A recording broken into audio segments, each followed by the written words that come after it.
বিসমিল্লাহির রহমানির রহিম। পরম করুণাময় ও অসীম দয়ালু আল্লাহর নামে শুরু। ومن أحسن قولا ممن دعا إلى الله وعمل صالحا وقال إنني من المسلمين.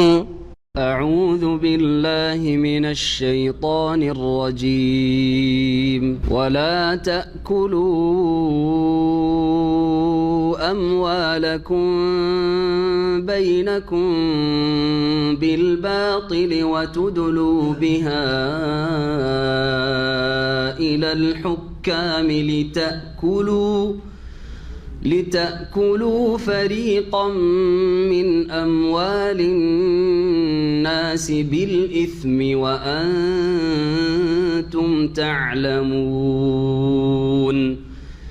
يسألونك عن الأهلة قل هي مواقيت للناس والحج وليس البر بأن تأتوا البيوت من ظهورها ولكن البر من اتقى وأتوا البيوت من أبوابها واتقوا الله لعلكم تفلحون. وقاتلوا في سبيل الله الذين يقاتلونكم ولا تعتدوا إن الله لا يحب المعتدين. وَاقْتُلُوهُمْ حَيْثُ ثَقِفْتُمُوهُمْ وَأَخْرِجُوهُمْ مِنْ حَيْثُ أَخْرَجُوكُمْ وَالْفِتْنَةُ أَشَدُّ مِنَ الْقَتْلِ وَلَا تُقَاتِلُوهُمْ عِندَ الْمَسْجِدِ الْحَرَامِ حَتَّى يُقَاتِلُوكُمْ فِيهِ فإن قاتلوكم فاقتلوهم كذلك جزاء الكافرين. فإن انتهوا فإن الله غفور رحيم. وقاتلوهم حتى لا تكون فتنة ويكون الدين كله لله فإن انتهوا فلا عدوان إلا على الظالمين. الشهر الحرام بالشهر الحرام والحرمات قصاص فإن اعتدى عليكم فاعتدوا عليه بمثل ما اعتدى عليكم واتقوا الله واعلموا أن الله مع المتقين. وأنفقوا في سبيل الله ولا تلقوا بأيديكم إلى التهلكة وأحسنوا إن الله يحب المحسنين. وأتموا الحج والعمرة لله فإن أحصرتم فما استيسر من الهدي ولا تحلقوا رؤوسكم حتى يبلغ الهدي محله فمن كان منكم مريضا أو به أذى من رأسه ففدية من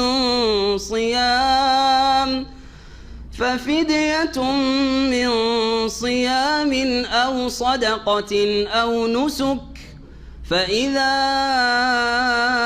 أمنتم فمن تمتع بالعمرة إلى الحج فما استيسر من الهدي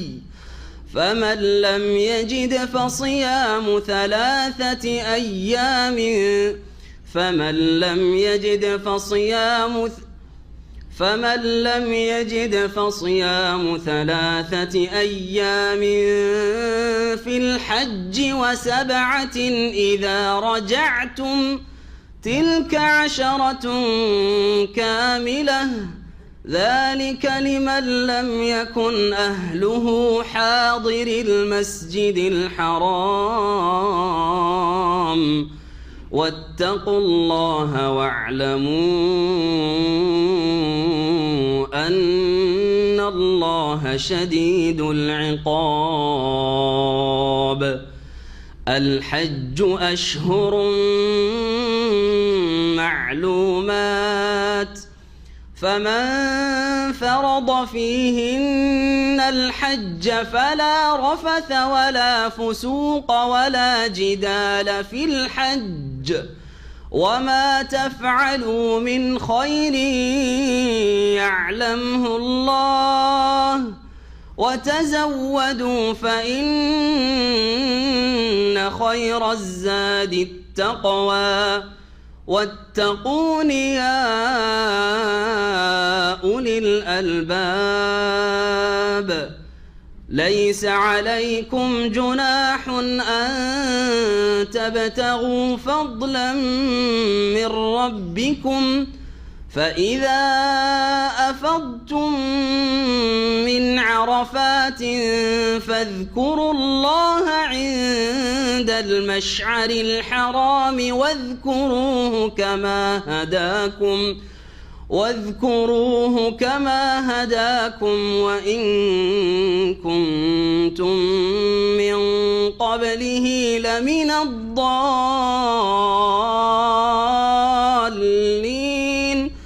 ثم أفيضوا من حيث أفاض الناس واستغفروا الله إن الله غفور رحيم فإذا قضيتم مناسككم فاذكروا الله كذكركم آباءكم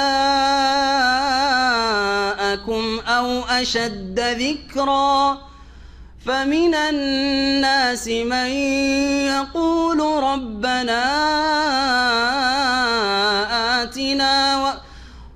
الناس من يقول ربنا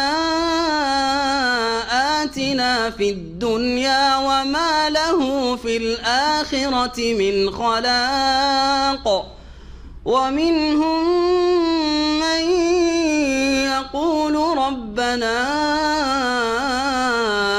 آتنا في الدنيا حسنة وفي الآخرة حسنة وقنا عذاب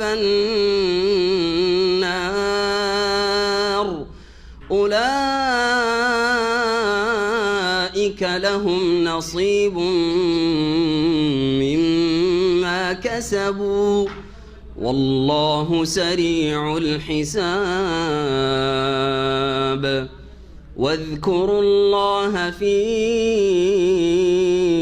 أيام معدودات فمن تعجل في يومين فلا إثم عليه ومن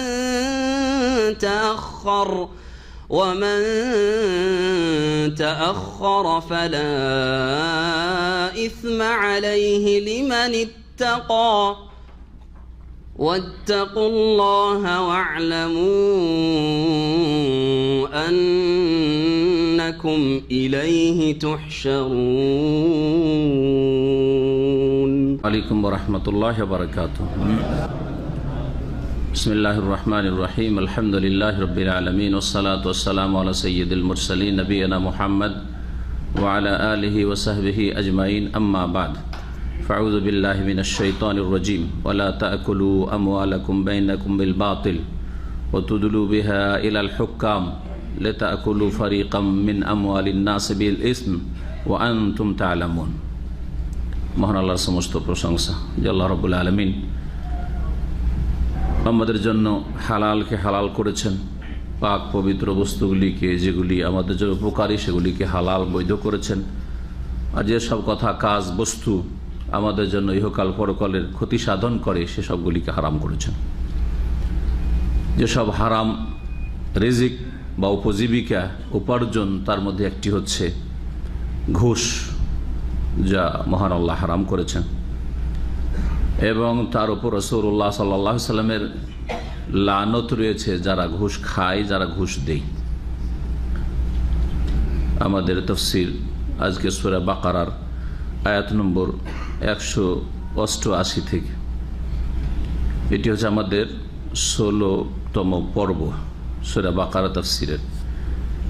এই আয়াতটি আয়াত নম্বর 188 বিশেষভাবে ঘুষ সম্পর্কে আয়াত। কোরআনে কারিমে একটি মাত্র আয়াত রয়েছে যে আয়াতটিতে ঘুষের কথা বর্ণনা করা হয়েছে।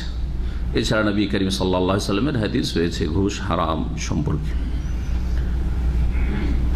ঘুষ ছাড়াও যে কোনো অন্যায়ভাবে কারো ধন সম্পদ ভক্ষণ করা হচ্ছে হারাম। এটা একটি ব্যাপক বিষয়, যাতে সমস্ত হারাম অবৈধ উপার্জন যেগুলি মানুষের সম্মতি ছাড়া উপার্জন করা হয়, কারো কাছ থেকে পকেট থেকে তাদের সন্তুষ্টি বা সম্মতি ছাড়া, বা তাদেরকে প্রতারিত করে ধোঁকা দিয়ে, হয়তো রাজি হয়ে গেছে পয়সা দিতে কিন্তু তাকে আপনি ধোঁকা দিয়েছেন।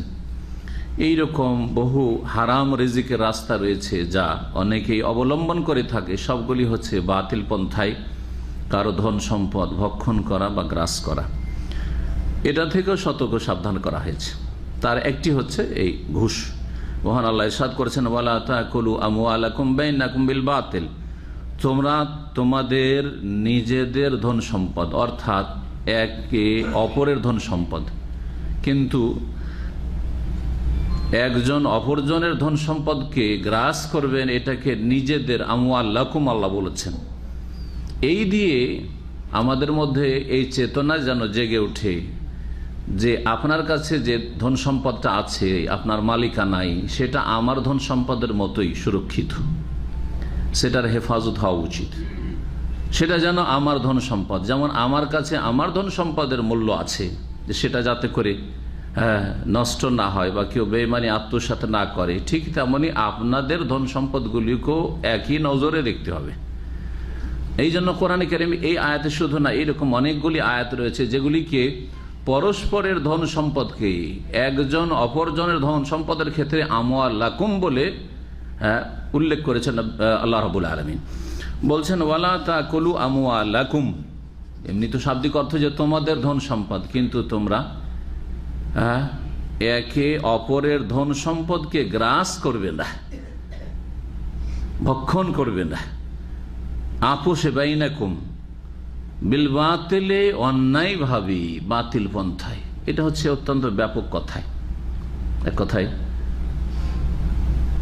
কারো ধন সম্পদ যাতে করে প্রতারণা করে অথবা বেঈমানি করে গায়ের জোরে বা তার সম্মতি নেই, সে সন্তুষ্ট হয়ে আপনাকে খাওয়াতে চায় না, সে চাপের মুখে আছে, এমন কোনো পরিস্থিতির চাপ হতে পারে, পারিবারিক চাপ হতে পারে। যেমন বিবাহ শাদীর ক্ষেত্রে এই আয়াতটি ওই ক্ষেত্রেও ফিট করা যেতে পারে। জি, কারণ কোরআনের আয়াত অত্যন্ত ব্যাপক তাফসীর বহন করে। যেই ক্ষেত্রে সহজে মানুষ খাওয়াবে না কিন্তু নিরুপায় হয়ে খাওয়াচ্ছে, তার মধ্যে একটি হচ্ছে বরযাত্রীর খাবার। মেয়ের যদি বিবাহের গরজ না থাকতো তো এই 100-150 বরযাত্রী কেন আপনার গ্রামের 10টা লোককেও খাওয়াইতো না খাওয়াইতো? কিন্তু গরজ আছে চাপের মুখে, এই বরযাত্রীগুলিকে না খাওয়ালে, সম্মান না করলে আমার মেয়েকে তুলে দিতে পারবো না, মেয়ে গিয়ে সেখানে সুখ শান্তি পাবে না, অথবা বিবাহটা ভেঙে যাবে। যার ফলে সুতরাং এই জন্য ভারত, বাংলাদেশ, পাকিস্তানের আহলে হাদিস ওলামাদের ফতোয়া এবং সৌদি আরবের ওলামারা তো জানেই না এই বেদাতের কথা, যে হিন্দু সভ্যতার কথা। কারণ এরা যদি জানতো এই বিষয়টা, জানানো হলে জানবে, না হলে কি করে জানবে যে এদের দেশে এত লোক গিয়ে হারাম খায় বিবাহর দিনে। কিন্তু ভারত, বাংলাদেশ, পাকিস্তান যেহেতু এই কুসংস্কারগুলি হিন্দুদের পাশাপাশি বসবাসের জন্য আছে, বর যাত্রী মানে বরের সাথে যেসব যাত্রা করে যায়, তো এরা তো এই যে হারাম খাবারটা আছে এই সম্পর্কে সোচ্চার আলহামদুলিল্লাহ কোরআন সুন্নাহর অনুসারী আহলে হাদিস ওলামারা এখন না দীর্ঘ যুগ থেকে এই ফতোয়া তাদের রয়েছে যে বরযাত্রীর খাবার হারাম। জি হ্যাঁ, আর আলহামদুলিল্লাহ আমি বহু জায়গায় খোঁজ নিয়ে দেখেছি যে সেখানে বরযাত্রী যায় না, একেবারে মাত্র জামাইয়ের সাথে 1, 2 জন 3 জন যাবে বা 10 জন যাবে, আর 2, 4, 10 জনকে খাওয়ানোটা কোনো ব্যাপার না। আর যদি না খাওয়ায় তাও কোনো ব্যাপার না। আর কিছু কিছু জায়গা আছে তারা যাবে কিন্তু তারা সেখানে খাবে না, সুখাসুখি বিয়ে শাদী পড়িয়ে নিয়ে চলে আসবে, এটাও শরীয়ত সম্মত। কিন্তু আপনি 50, 100, 150, 200 আর তাতে কম্পিটিশন যে কে কত পাঠাইতে পারে, কে কত দিতে পারে। আর না নিয়ে গেলে বরযাত্রী যদি না নিয়ে যান, আপনার আপনজন, বংশধর, আপনার বন্ধু মহল সবাই অসন্তুষ্ট, হ্যাঁ আমাদের নিয়ে গেল না, আমাকে নিল না, এইসব যে কত হারাম কাজ চলে আসছে। তো এগুলি হচ্ছে বাতিল পন্থায় বা অন্যায়ভাবে কারো ধন সম্পদ ভক্ষণ করা বা গ্রাস করার অন্তর্ভুক্ত। সুতরাং এগুলি সংস্কার করে, সংশোধন করেন। আর শুনে থেকে যাবেন অথবা শুনবেন না, অবজ্ঞা করবেন, আরে এগুলি কথা যা চলে আসছে ওইটাই মানবেন আপনি, তাহলে মওতের পরে বোঝা যাবে যে কি অবস্থা হয় এই হারাম খেয়ে। জি হ্যাঁ, পরেশগারি দেখাচ্ছেন দাড়ি রেখে আর টুপি দিয়ে আর নামাজ দিয়ে, আর এদিকে মানুষের হারাম খাচ্ছেন আপনি। বিবাহ শাদীর ক্ষেত্রে শরীয়তের কোনো পরোয়া নেই, মানুষের ধন সম্পদ খাওয়ার ক্ষেত্রে আপনার কোনো চিন্তা নেই যে এই একটা দানা আমার জন্য হালাল কি হালাল নয়। সচেতন হইতে হবে। এই ছিল অন্যায়ভাবে কারো ধন সম্পদ গ্রাস করার বিষয়। আর বিশেষ করে ঘুষের কথা আল্লাহ বলছেন অতুদলু বেহা ইলাল হুক্কাম, এই জন্য বললাম এই আয়াতটি ঘুষের ক্ষেত্রে। জি হ্যাঁ, অতুদলু বেহা ইলাল হুক্কাম, এবং সেই ধন সম্পদ বেহা বিলামওয়াল আমওয়ালাকুম, তোমাদের ধন সম্পদ তোমরা তুলে দেবে। জি হ্যাঁ, ইলাল হুক্কাম বিচারকদেরকে তোমরা ঘুষ দেবে। অতুদলু বিহা ইলাল হুক্কাম, এগুলি সব ভাব অর্থ, শাব্দিক অর্থ। তুদলু এদলা থেকে, এদলাউন মানে কোনো কিছু লটকিয়ে দেওয়া, ঝুলিয়ে দেওয়া। জি,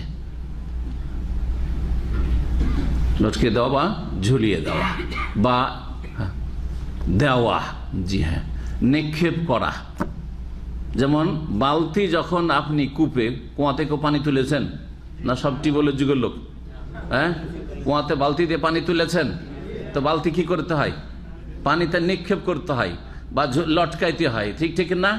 এটাকে কোরআনে কারীমের ভাষায় সূরা ইউসুফে ইউসুফ আলাইহিস সালামের কাহিনী বলতে গিয়ে ওয়াজাআত সাইয়ারাতুন ফাআরসালু ওয়ারিদাহুম ফাআদলা দালওয়াহু, বালতি কি করলেন, নামিয়ে দিলেন পানিতে। ওই লোকেরা বালতি নামালো কিসের জন্য, তাদের পানির দরকার। পানি বালতি নামাচ্ছে, দেখছে আরে এত সুন্দর একটা বালক, একটা বাচ্চা পড়ে আছে কূপে, ইয়া বুশরা হাজা গোলাম, আরে কি সুসংবাদ, কি সৌভাগ্য, আমরা একটা খুব সুন্দর ছেলে পেয়েছি, বালক পেয়েছি, ইয়া বুশরা হাজা গোলাম। এখানে আদলা, আদলা থেকে আদলা ইউদলি, ইদলাউন থেকে তুদলু, অতুদলু বেহা ইলাল হুক্কাম। জি,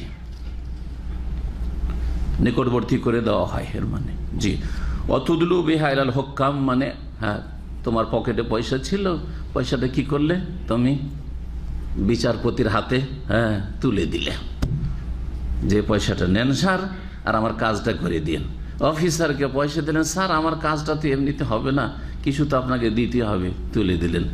একটা নতুন কার কিনে গাড়ির চাবি তুলে দিলেন। হ্যাঁ, একটা ভিল্লা তৈরি করে, আজকাল বড় বড় ঘুষ চলছে, আজকাল টাকা পয়সার ঘুষ কমে গেছে, এই ধরনের বড় বড় ঘুষ চলছে মুসলিম বিশ্বে। এটাই যে এটা ভিল্লা তৈরি করে চাবিটা নিয়ে গিয়ে দিয়ে, কেউ বুঝতে পারলো না এটা বিলে চাবি রাখলো, ভাবলো যে ওনারই চাবি হয়তো, কোনো খাদেম এসে চাবি পেশ করলো। জি হ্যাঁ, হ্যাঁ, নতুন কার খরিদ করে চাবিটা নিয়ে গিয়ে দিয়ে দিল, কেউ বুঝবে, সবাই বসে আছে, কেউ বুঝতে পারলো না যে বিশাল একটা ঘুষ হয়ে গেল, মার্সিডিজের ঘুষ হয়ে গেল, হ্যাঁ দামি দামি কারের ঘুষ হয়ে গেল। জি, টেবিলের ওপর এই হারাম খাচ্ছে।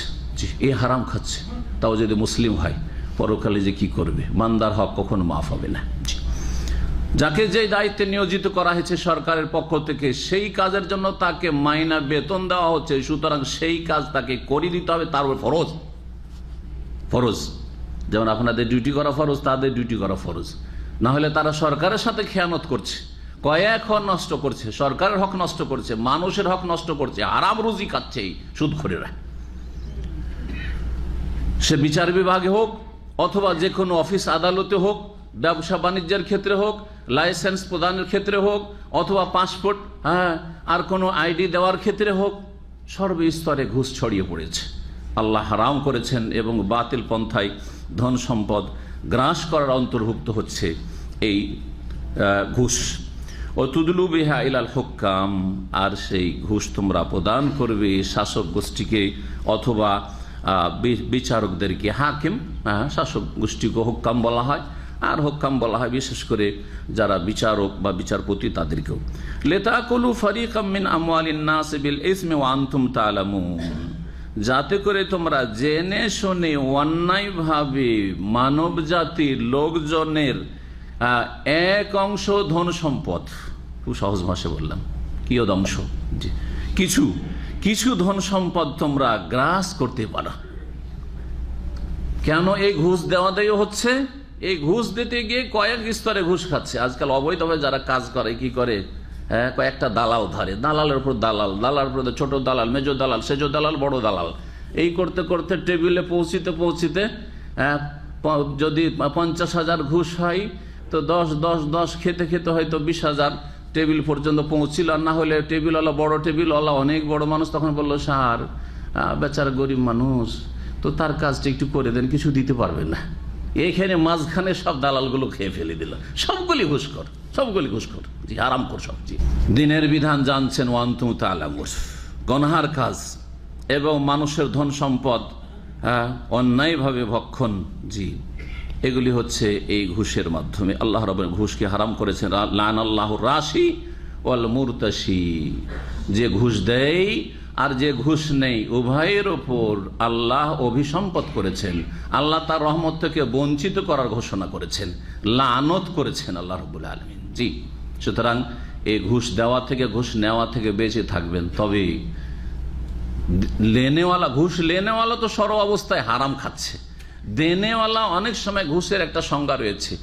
যদি আপনি ন্যায্য অধিকার আদায় করতে গিয়ে কোনো পন্থাই না পান, পয়সা ছাড়া আপনার যে ন্যায্য অধিকার রয়েছে সেটা হাসিল করতে পারছেন না, এই ক্ষেত্রে আপনাকে পয়সা দিতেই হচ্ছে, সেটা রাশওয়া নয় বা সেটা ঘুষ নয়। ঘুষের সংজ্ঞা হচ্ছে অন্যের ধন সম্পদ ভক্ষণ করা বা অন্যের হক হাতিয়ে নেওয়ার জন্য যে পয়সাটা দেওয়া হয় বা যে যা কিছু দেওয়া হয় সেটা হচ্ছে রাশওয়া বা ঘুষ।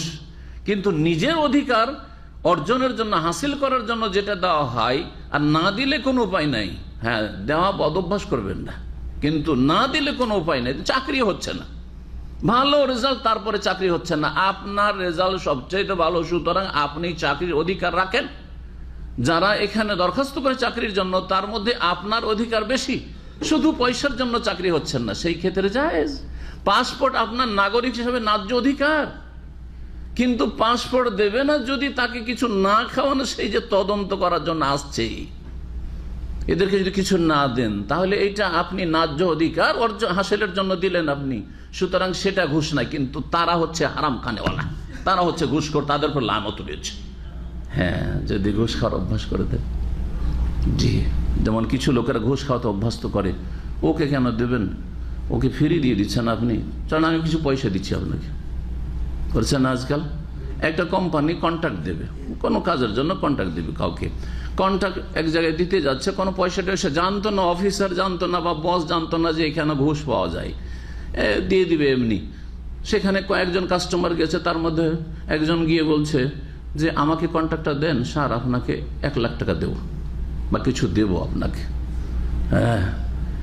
এই যে অফার, তখন এটা আপনার অধিকার নয়, এটা আপনার অধিকার না, এর মধ্যে যার ভাগ্যে আসে আসবে, কিন্তু আপনি অন্যকে বঞ্চিত করে নিজেই কন্ট্রাক্টটা নেওয়ার জন্য ঘুষ দিচ্ছেন, এসবগুলি হচ্ছে হারাম। অধিকাংশ ক্ষেত্রেই ঘুষ দাতা আর ঘুষ গ্রহণকারী উভয়ের লানত রয়েছে। কিন্তু যেমনটা বললাম, যদি ন্যায্য অধিকার, আপনার জমি কেউ বেইমানি করে গায়ের জোরে দখল করে আছে, সেই জমি আপনি উদ্ধার করার জন্য পয়সা না দিলে আদালত থেকে আপনার পক্ষে ফয়সালা পাবে না, তাহলে দিতে পারবেন। কিন্তু যদি দেখা যায় যে না এমনিতে পাবে, এখানে সুবিচার আছে, তাহলে সেখানে ঘুষ দেওয়া হারাম। অফার করা যে ঘুষ দেন যাতে করে আপনার মানে নিশ্চিত হতে পারেন না, হারাম। কাবিরা গুনাহ, যখন লানত করা হয়েছে তো ঘুষ খাওয়া আর ঘুষ দেওয়া হচ্ছে কাবিরা গুনাহ, জাহান্নামে যেতে হবে। তারপরে মহান আল্লাহ চাঁদের কথা বর্ণনা করছেন, বিশেষ করে নতুন চাঁদ। হেলাল মানে হচ্ছে নতুন, প্রথম দ্বিতীয় তৃতীয়, এই প্রথম 2-3 দিনের চাঁদকে হেলাল বলা হয়। আর ভাষাবিদরা বলেছেন যে শেষ দিকে আবার চাঁদ ক্ষয় হয়ে একবারে চিকন যখন হয়ে যায় শেষ দিকে মাসের, তখনও হেলাল বলা হয়। আর এমনি গোটা মাসের চাঁদ সাধারণ যে কোনো চাঁদকে কামার বলা হয়, আর পূর্ণিমার চাঁদকে বদর বলা হয়। তো মহান আল্লাহ ইরশাদ করছেন, ইয়াসআলুনাকা আনিল আহিল্লাহ, হে নবী তোমাকে লোকেরা জিজ্ঞেস করছে আনিল আহিল্লাহ, নতুন চাঁদ সম্পর্কে। সাহাবায়ে কেরামগণ জিজ্ঞাসা করেছিলেন, ইয়া রাসূলুল্লাহ চাঁদের উপকারিতা কি? হ্যাঁ, এই নতুন চাঁদ যে আসছে আবার ক্ষয় হয়ে যাচ্ছে, একই রকম থেকে যেত, গোটা মাস ধরে জ্যোৎস্না থাকতো, কিন্তু এই যে চাঁদ চিকন হয়ে উঠে আবার বড় হয়, আবার ক্ষয় হয়ে যায়, আবার শেষ হয়, আবার নতুন চাঁদ আসে, এসবের রহস্য কি? মহান আল্লাহ উত্তরে বললেন, কুল হে নবী তুমি বলে দাও ওদেরকে, হিয়া মাওয়াকিতুল লিন্নাস, চাঁদ হচ্ছে মানব জাতির জন্য সময় নির্ধারক বা সময় নির্দেশক, সময় নির্ধারণ করে। এই চাঁদ মানব জাতির দৈনন্দিন জীবনে, দিনের ক্ষেত্রে, দুনিয়ার ক্ষেত্রে, ইমান আমলের ক্ষেত্রে, ইবাদত বন্দেগীর ক্ষেত্রে, আর দুনিয়ার চলাফেরা আদান প্রদানের ক্ষেত্রে চাঁদের মাসের মাধ্যমে আমরা সময় নির্ধারণ করতে পারি। একটা অশিক্ষিত মানুষও নির্ধারণ করতে পারে, কিচ্ছু জানে লেখাপড়া, তারপরও চাঁদ দিয়ে সময় নির্ধারণ করতে পারে যে ভাই তোমাকে 6 মাসের জন্য টাকা ধার দিচ্ছি, কিন্তু ও জানুয়ারিও জানে না আর বৈশাখও জানেন না, আর ওইসব জানার প্রয়োজনও নেই। কিয়ামত পর্যন্ত এইসব যদি তারিখ না থাকে কোনো প্রয়োজন নেই। আল্লাহর দেওয়া মাস, আল্লাহর দেওয়া তারিখ, আল্লাহর দেওয়া বছর, মুহররম থেকে শুরু হয়, জিলহজে শেষ হয়, এইটা শিক্ষিত অশিক্ষিত, জাহেল মূর্খ, আলেম জালেম সবার জন্য যথেষ্ট। জি হ্যাঁ, সবার জন্য যথেষ্ট। জি, কিছু পড়া জানুক আর নাই জানুক, এটা হচ্ছে আমাদের মাস। এটা প্রত্যেক মুসলিমকে মুখস্থ করা উচিত, প্রত্যেক মুসলিমকে চর্চা করা উচিত। যদি দুনিয়ার চলাফেরার ক্ষেত্রে আমাদেরকে অন্য অন্য মাস বাংলা বা ইংরেজি ব্যবহার করতেও হয়, তো সর্বপ্রথম আমার ইমান আমলের দাবি, ইসলামের দাবি হচ্ছে যে আমি আরবি মাসটাকে আগে ব্যবহার করব। কিন্তু ইসলামী মাহফিল, জালসার মাহফিল, ইংরেজি তারিখ আর বাংলা তারিখ, আরবি তারিখ নেই।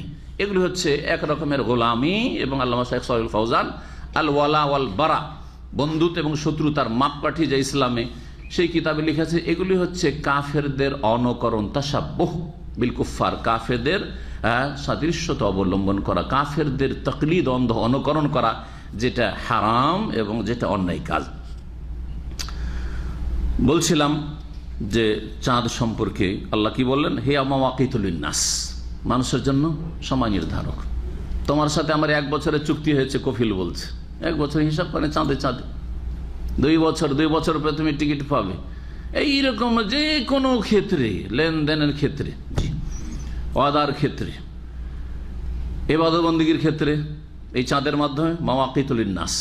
রমজান মাস জানতে পারছি, এখন আমাদের 5ম মাস চলছে, 9ম মাস হচ্ছে রমজান, সুতরাং আর কয় মাস আছে? জামাত-ই-ইসলামী, রজব, শাবান, মাঝখানে আর এই মাস পরে 3 মাস আছে, তারপরে রমজান শুরু হয়ে যাবে, জানতে পারছি। না হলে কেমন করে জানতাম, তাই না? তো আমাদের সিয়ামের সম্পর্ক, সিয়াম রমজানের সম্পর্ক হচ্ছে এই চাঁদের মাসের সাথে। এইরকম আল হজ্জে, এবং হজের মৌসুম জানতে পারবে যে কখন হজের মৌসুম শুরু হয়। জি, ওয়ালাইসাল বিররু বিআন তাতুল বুয়ুতা মিন যুহুরিহা ওয়ালাকিন্নাল বিররা মান ইত্তাকা। আর আল্লাহ রাব্বুল আলামিন এখানে বলছেন যে নেকির কাজ এই নয় যে তোমরা বাড়িতে প্রবেশ সামনের দিক থেকে করলে না পেছন দিক থেকে করলে। জি, এগুলো নেকির কাজ না। কিছু কুসংস্কার তখনও ছিল জাহিলিয়াতের যুগে, আর সেই জাহিলিয়াতের যুগের কুসংস্কারগুলি মুসলিমদের মাঝে থেকে নবী করিম সাল্লাল্লাহু আলাইহি ওয়াসাল্লাম সরাবার চেষ্টা করেছেন, আলহামদুলিল্লাহ সরিয়ে দিয়েছেন। এখনো কুসংস্কার, আর তারপর এই টোটকা ফোটকা আর এই শিরকি ভ্রান্ত আকীদা, এইসব অনেক ক্ষেত্রে রয়েছে, অনেক ক্ষেত্রে রয়েছে। তার মধ্যে একটি হচ্ছে বাড়িতে প্রবেশ করার ক্ষেত্রে জাহিলিয়াতের যুগে ধারণা ছিল যে একটা লোক সফরে বেরিয়ে গেছে, বাড়ি থেকে সফরে বেরিয়ে গেছে, বেরিয়ে যাওয়ার পরে কোনো কিছু ভুলে গেছে, আবার বাড়িতে ফিরে আসতে হবে। তো ফিরে আসে বাড়ির সদর দরজা দিয়ে ঢুকলে শুভ হবে না, বোঝেন তো? শুভ হিন্দুদের ভাষা, হ্যাঁ? তার মানে কি হয়ে যাবে? ক্ষয়ক্ষতি হয়ে যাবে, ওর ক্ষতি হয়ে যাবে সফরে, আর নাহলে বাড়ির কোনো ক্ষতি হয়ে যাবে, বালা মুসিবত চলে আসবে। কি করতে হবে তাহলে?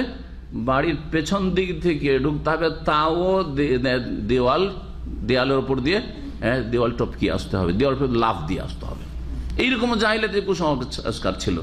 যেমন এই যে চন্দ্রগ্রহণ লাগলো, আর কত যে এই ক্ষেত্রে শিরকি আকিদা আছে, অলক্ষী আর কুলক্ষণের আকিদা আছে।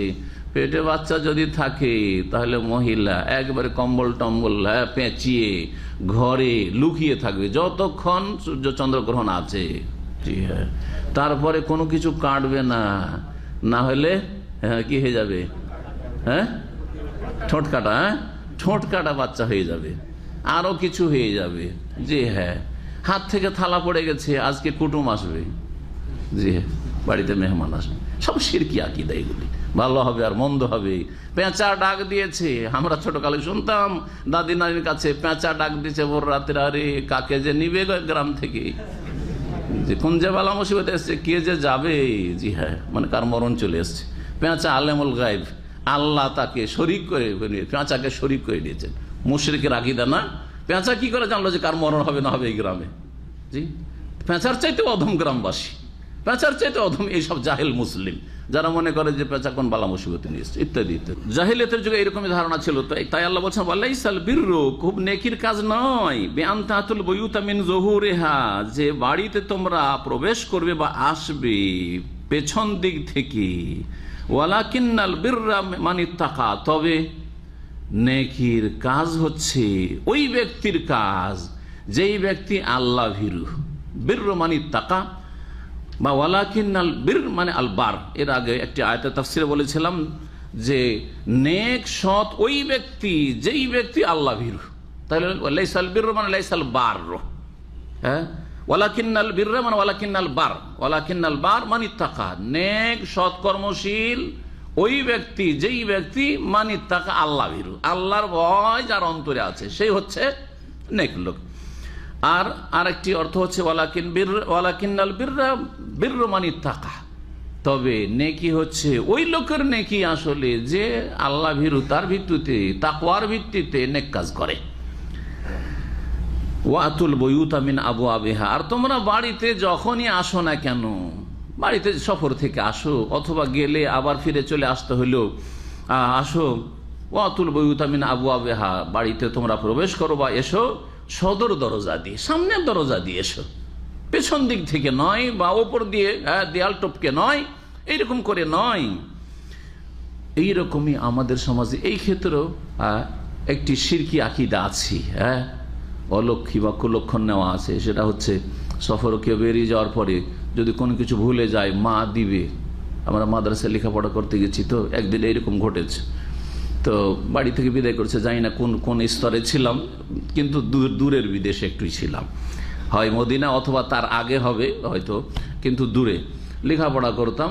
তো বাড়ি থেকে বেরিয়ে গেছি, ছোট ভাইগুলো তখন আম্মা পাঠিয়েছে যে ডাক ডাক ডাক একটা কিছু দেব, ভুলে গেছি। ওই সময় গ্রামের ওই বুড়ি মহিলারা দাঁড়িয়ে আছে, বিদায় করছে। তো মহিলাদের সবাই, কেউ বিদায় হলে তো আসবে গ্রামের বুড়ি মহিলারা বিশেষ করে। এক বুড়ি মহিলা দাদি সম্পর্কে বলছে, সামনে গিয়ে ধরবি, পিছন থেকে ডাক দিবি রে, সামনে গিয়ে ধরবি, পিছন থেকে ডাক দিবি। আছে না নেই সব আপনাদের? আর তেয়ারা তো শিরকু, নবী করিম বলছেন যে অলক্ষী কুলক্ষণ তেয়ারা হচ্ছে শিরক, শিরক, যেগুলো শিরকি আকীদা, কিছুই মনে করলেন না, কিন্তু এটা শিরক।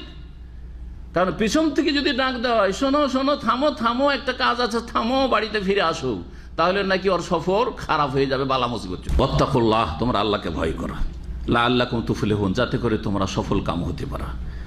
জি, আসল কুলক্ষী বা অলক্ষণ হচ্ছে পাপ। শুনে রাখেন, অলক্ষী বা কুলক্ষণ হচ্ছে মানব জীবনে পাপ। যার জীবনে যত গুনাহ আছে, পাপ আছে, তত বেশি তার জীবনটা হচ্ছে খারাপ। জি, তার জন্য অলক্ষী কুলক্ষণ। আপনার লক্ষণ খারাপ যদি আপনার জীবনে পাপ থাকে, আপনার জীবনে যদি নেকি থাকে, সৎ কাজ থাকে, গুনাহ থেকে বেঁচে থাকেন, তাহলে জানবেন যে লক্ষণ ভালো। জি, ওয়াকাতিলু ফি সাবিলিল্লাহিল্লাযিনা ইউকাতিলুনাকুম ওয়া লা তা'তাদু ইন্নাল্লাহা লা ইউহিব্বুল মু'তাদিন। এখান থেকে জিহাদ ফি সাবিলিল্লাহ, আল্লাহর রাস্তায় সশস্ত্র জিহাদ। জিহাদের তিনটি স্তর রয়েছে। একটা অন্তর থেকে ঘৃণা করে জিহাদ, মানে ন্যায় প্রতিষ্ঠার জন্য আর অন্যায়কে নির্মূল করার জন্য প্রতিবাদ করা, কিছুই করতে পারছে না তখন সর্বনিম্ন এটাও জিহাদ।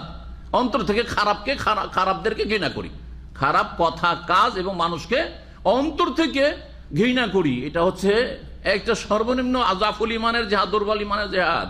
জিহাদ মানে শুধু অস্ত্র ধরা নয়, যে যারা ভুল বুঝে, যারা বুঝে না, এটা জিহাদ মানে প্রচেষ্টা চালানো আল্লাহর দিনকে শক্তিশালী করার জন্য। এর মাধ্যমেই শক্তিশালী হবে যে আমি খারাপদের সাথে কোনো রকম সম্পর্ক রাখি না, পাপের সাথে কোনো সম্পর্ক রাখি না, আমি অন্তরের কোনো ভালোবাসা তাদের সাথে রাখি না। যার যত বেশি পাপ আছে তার থেকে তত দূরে আমি। এটা হচ্ছে আপনার আমার প্রত্যেকের জিহাদ ফরজ। এই জিহাদ সর্বস্তরের মানুষের জন্য এবং সারা বিশ্বের সব জায়গায় ফরজ।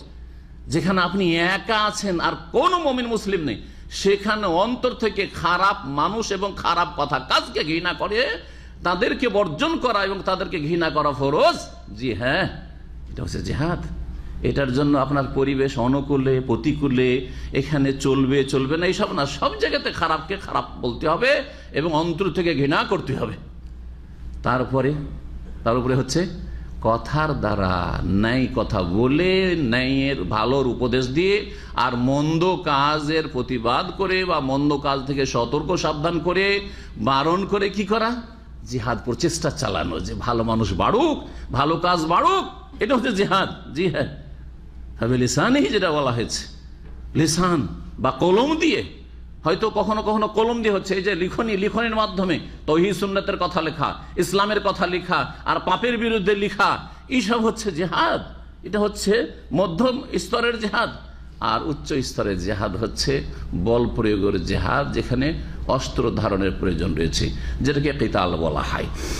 তো এই কিতালের কথা, সশস্ত্র জিহাদের কথা এখানে বর্ণনা করা হয়েছে আয়াত নম্বর 190 থেকে সূরা বাকারার কয়েকটি আয়াতে রয়েছে। সাহাবায়ে কেরামগণ বর্ণনা করেছেন যে এই আয়াতগুলি প্রথম সশস্ত্র জিহাদ সম্পর্কে নবী মুহাম্মদ রাসূলুল্লাহ সাল্লাল্লাহু আলাইহি ওয়াসাল্লামের উপর নাজিল হয় এবং সাহাবায়ে কেরামদেরকে হুকুম করা হয় যে এখন কি করতে হবে, জিহাদ করতে হবে। কিন্তু জিহাদের জন্য কিছু কি রয়েছে, শর্ত রয়েছে। তার একটি শর্ত হচ্ছে যে মুসলিম শাসকের নেতৃত্ব হইতে হবে।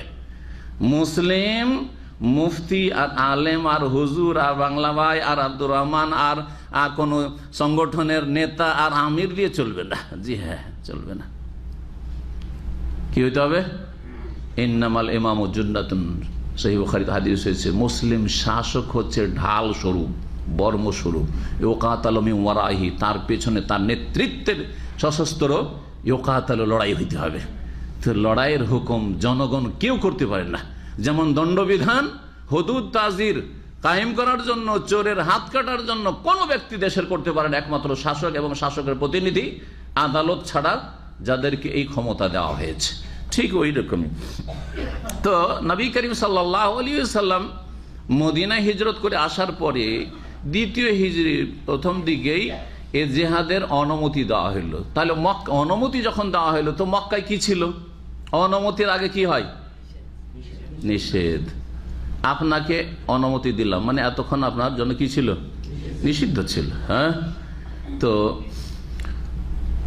মক্কায় এমন একটা অবস্থা ছিল যে যেই সময় মার খাওয়ার পরে যদি চোখ রাঙাও করেন, মার খেয়ে মার দেওয়া নয়, মার খেয়ে যদি বলেন কেন মারলি তুই, তাহলেই শেষ হয়ে যেতে হবে।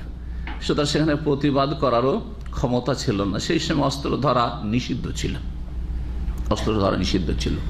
সাহাবায়ে কেরামের জুলম অত্যাচার চলছে, শহীদ করে দেওয়া হচ্ছে।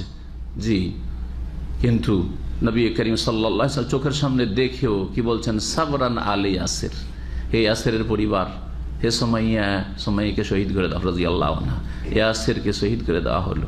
আম্মার, জি হ্যাঁ, রাদিয়াল্লাহু আনহু, সাবরান আলী ইয়াসির, ইয়াসির পরিবার তোমরা ধৈর্য ধারণ করো, ফাইন্না জান্নাহ, তোমাদের সাথে জান্নাতের ওয়াদা করছি, তোমাদের সাথে আল্লাহ রাব্বুল আলামিন জান্নাতের ওয়াদা রয়েছে। ওহীর মাধ্যমে বলছি, নবী সাল্লাল্লাহু আলাইহি ওয়াসাল্লামের উপর ওহী হয়েছে। আজকাল পীরদের ওহী হয় নাকি, যে আপনাদের সাথে ওয়াদা করছে আপনাদের এত লোককে জান্নাতে নিয়ে যাব। কোথায় পেলেন এসব? হ্যাঁ, এসব শিরকি কুফরি আকীদা, এই পীর মুরিদি বাদ দেন, তওবা করেন এসব রাস্তা থেকে। এসব হচ্ছে আকলু আমওয়ালিন নাসিল বাতিল। এই পীর মুরিদির ব্যবসা হচ্ছে জি ধর্ম ব্যবসা, এই দিয়ে টাকা পয়সা উপার্জন করা, জি রেল ধন সম্পদের মালিক হওয়া। সুতরাং এই ধর্ম ব্যবসা, দিনকে ব্যবসা বানিয়ে দুনিয়া কামাই করা হচ্ছে এই পীর মুরিদি, পীরতন্ত্র, তাসাউফ। সুতরাং এই ধর্ম থেকে ফিরে আসেন আল্লাহর হস্তে। আপনাদের হিতাকাঙ্ক্ষী হয়ে বলছি, আপনাদের পয়সা আর সুরক্ষার জন্য বলছি, আপনাদের পয়সা টানার জন্য বলছি না। কারণ আলহামদুলিল্লাহ সহি আকীদার লোকেরা কারো কাছে একটা পয়সাও চায় না। জি হ্যাঁ,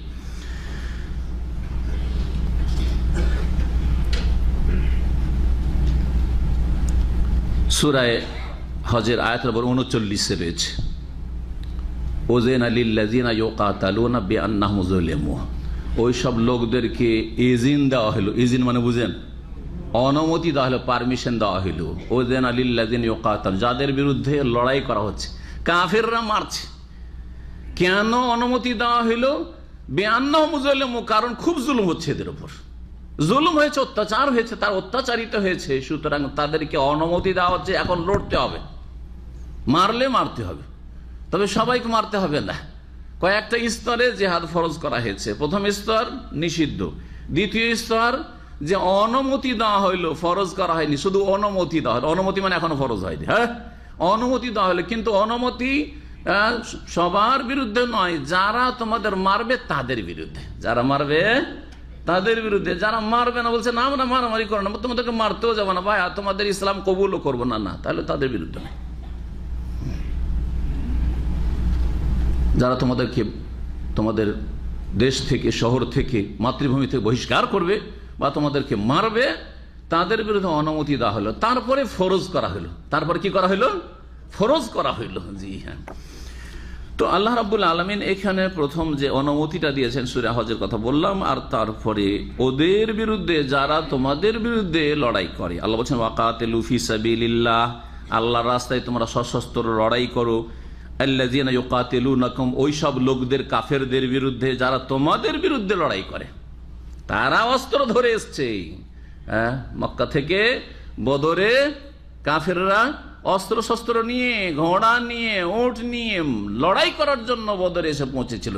নবী মুহাম্মদ রাসূলুল্লাহ সাল্লাল্লাহু আলাইহি ওয়াসাল্লামের উদ্দেশ্য লড়াই ছিল না, ছিল যে আমাদের ধন সম্পদ সব তারা কেড়ে নিয়েছে মক্কায়, এদের কাফেলা আসছে অনেক ধন সম্পদ নিয়ে, আমরা এখানে প্রতিশোধ নিয়ে নেবো, তাদের ধন সম্পদ কেড়ে নিয়ে কিছুটা আমাদের ঘাটতি পূরণ করবো, যা আমাদের তারা দখল করেছে মক্কায়।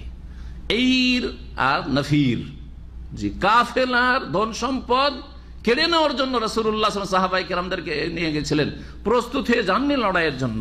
বদরের যুদ্ধের যেসব আয়াতগুলি কোরআনে কারিমে এসছে সূরা আনফালে, ওখানে এইসব বিষয়গুলি আপনাদের সামনে আমি বিস্তারিত পেশ করেছি।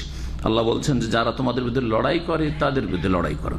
ওয়ালা তাতাদু, আরো শোনো, তোমরা বাড়াবাড়ি করিও না, সীমা লঙ্ঘন করিও না। ইন্নাল্লাহা লা ইউহিব্বুল মুতাদিন, কারণ আল্লাহ রাব্বুল আলামিন যারা সীমা লঙ্ঘনকারী তাদেরকে ভালোবাসেন না। সুবহানাল্লাহ, দিন ইসলাম কত সুন্দর দিন। লড়াই করো ঠিক আছে, কিন্তু কি করবে না? বাড়াবাড়ি করবে না। জি, বাড়াবাড়ি করবে না। বাড়াবাড়ি কি জিনিস? বাড়াবাড়ি সম্পর্কে ইবনে কাসির রহমতুল্লাহ আলাইহি যা বলেছেন আপনাদেরকে শোনাই। বলছেন এই আয়াতের তাফসিরে প্রখ্যাত তাবি হাসান বসরি রহমতুল্লাহ আলাইহি তিনি বলছেন, কামা কাল হাসান তালাহুল হাসান বসরি, বাড়াবাড়ি করা হচ্ছে মুসলাহ, জি অঙ্গ বিকৃতি, জি বা অঙ্গ ছেদন। মারার পরে কি করলো? অঙ্গগুলি ছেদ করলো, কেটে নিল। কান কেটে নেওয়া, নাক কেটে নেওয়া, হাত কেটে নেওয়া, আঙ্গুল কেটে নেওয়া, পা কেটে নেওয়া, হ্যাঁ চোখ তুলে নেওয়া, এগুলি হচ্ছে মুসল্লা, যা হারাম করা হয়েছে। তারা লড়াই করতে এসছে, লড়াই করো প্রতিরক্ষার জন্য, দেফাই প্রতিরক্ষার জন্য লড়াই করো, কিন্তু তারপরেও সীমা লঙ্ঘন হচ্ছে যে মারতে পেরেছি তখন এদের অঙ্গ হানি করবে, এটা করবে না। গলুল এইরকমই খেয়ানত করা, বেঈমানি করা, না কোনো কিছু বেঈমানি করবে না। ধন সম্পদ পেয়েছি, নিয়ে এসে যিনি ইমামুল মুসলিমিন হবেন, আমিরুল মুমিনিন হবেন, তার কাছে হাজির করেই না যে আমি এটা লুকিয়ে পেয়েছি, দামি জিনিসটা পেয়েছি, লুকিয়ে রেখে নিয়ে, গলুল খেয়ানত। ওয়াকাতলুন নেসা, এইরকমই মহিলাদেরকে হত্যা করা হারাম। অসিবিয়ান, শিশুদেরকে, নাবালকদেরকে হত্যা করা, এগুলো হচ্ছে বাড়াবাড়ি, সীমালঙ্ঘন। অসুয়ুক, এমন বৃদ্ধ যারা অস্ত্র ধারণ করেনি আর করতে যায় নাই আর করতে পারবে না, তাদেরকে মারা হারাম। যেই ব্যক্তি অস্ত্র ধরেছে তার বাপ তার মা সেজন্য মেরে দিবেন, হ্যাঁ, তার দাদা সেজন্য মেরে দেবেন, তার বংশধর সেজন্য মেরে দেবেন, হারাম। সুবহানাল্লাহ। এই আদর্শ ইসলাম ছাড়া কোন ধর্মে শিখায়নি, কোন মতবাদে শিখায়নি, কোন যুদ্ধের শিক্ষাতে শিখায়নি। আজকে আন্তর্জাতিক জগতে যে জুলম অত্যাচার হচ্ছে যুদ্ধের ক্ষেত্রে, কিন্তু নবী করিম সাল্লাল্লাহু আলাইহি সাল্লামের কি আদর্শ ছিল তা দেখুন। আর এইরকমই যারা পুরোহিত, যারা বৈরাগী, সংসার ত্যাগী, বনে জঙ্গলে বা উপাসনালয়ে নির্জনতা অবলম্বন করেছে, দুনিয়ার সাথে পৃথিবীতে কি হচ্ছে কোনো যোগাযোগ নাই, যদিও তারা যুবক হোক, আর সেখানে বসে বসে, ধর্মশালাতে বসে বসে কোনো ষড়যন্ত্র করে না ইসলামের বিরুদ্ধে, আপনাদের বিরুদ্ধে, তাহলে তাদেরকে মারতে যাবেন না, তাদেরকে মারতে যাবেন না। এটা কেন বললাম? আবার অনেক আছে খুব চালাক, হ্যাঁ, ধর্মশালাতে বসে, উপাসনালয়ে বসে সেখান থেকে কি করছে, হ্যাঁ, মুসলিমদের, মুসলিম নিধনের জন্য সেখান থেকে চক্রান্ত করছে, সেখান থেকে পরামর্শ দিচ্ছে, কুপরামর্শ দিচ্ছে যে কি করতে হবে না করতে হবে, সেখান থেকে নেতৃত্ব দিচ্ছে, তাহলে তখন তাদের বিরুদ্ধে অস্ত্র ধরতে হবে।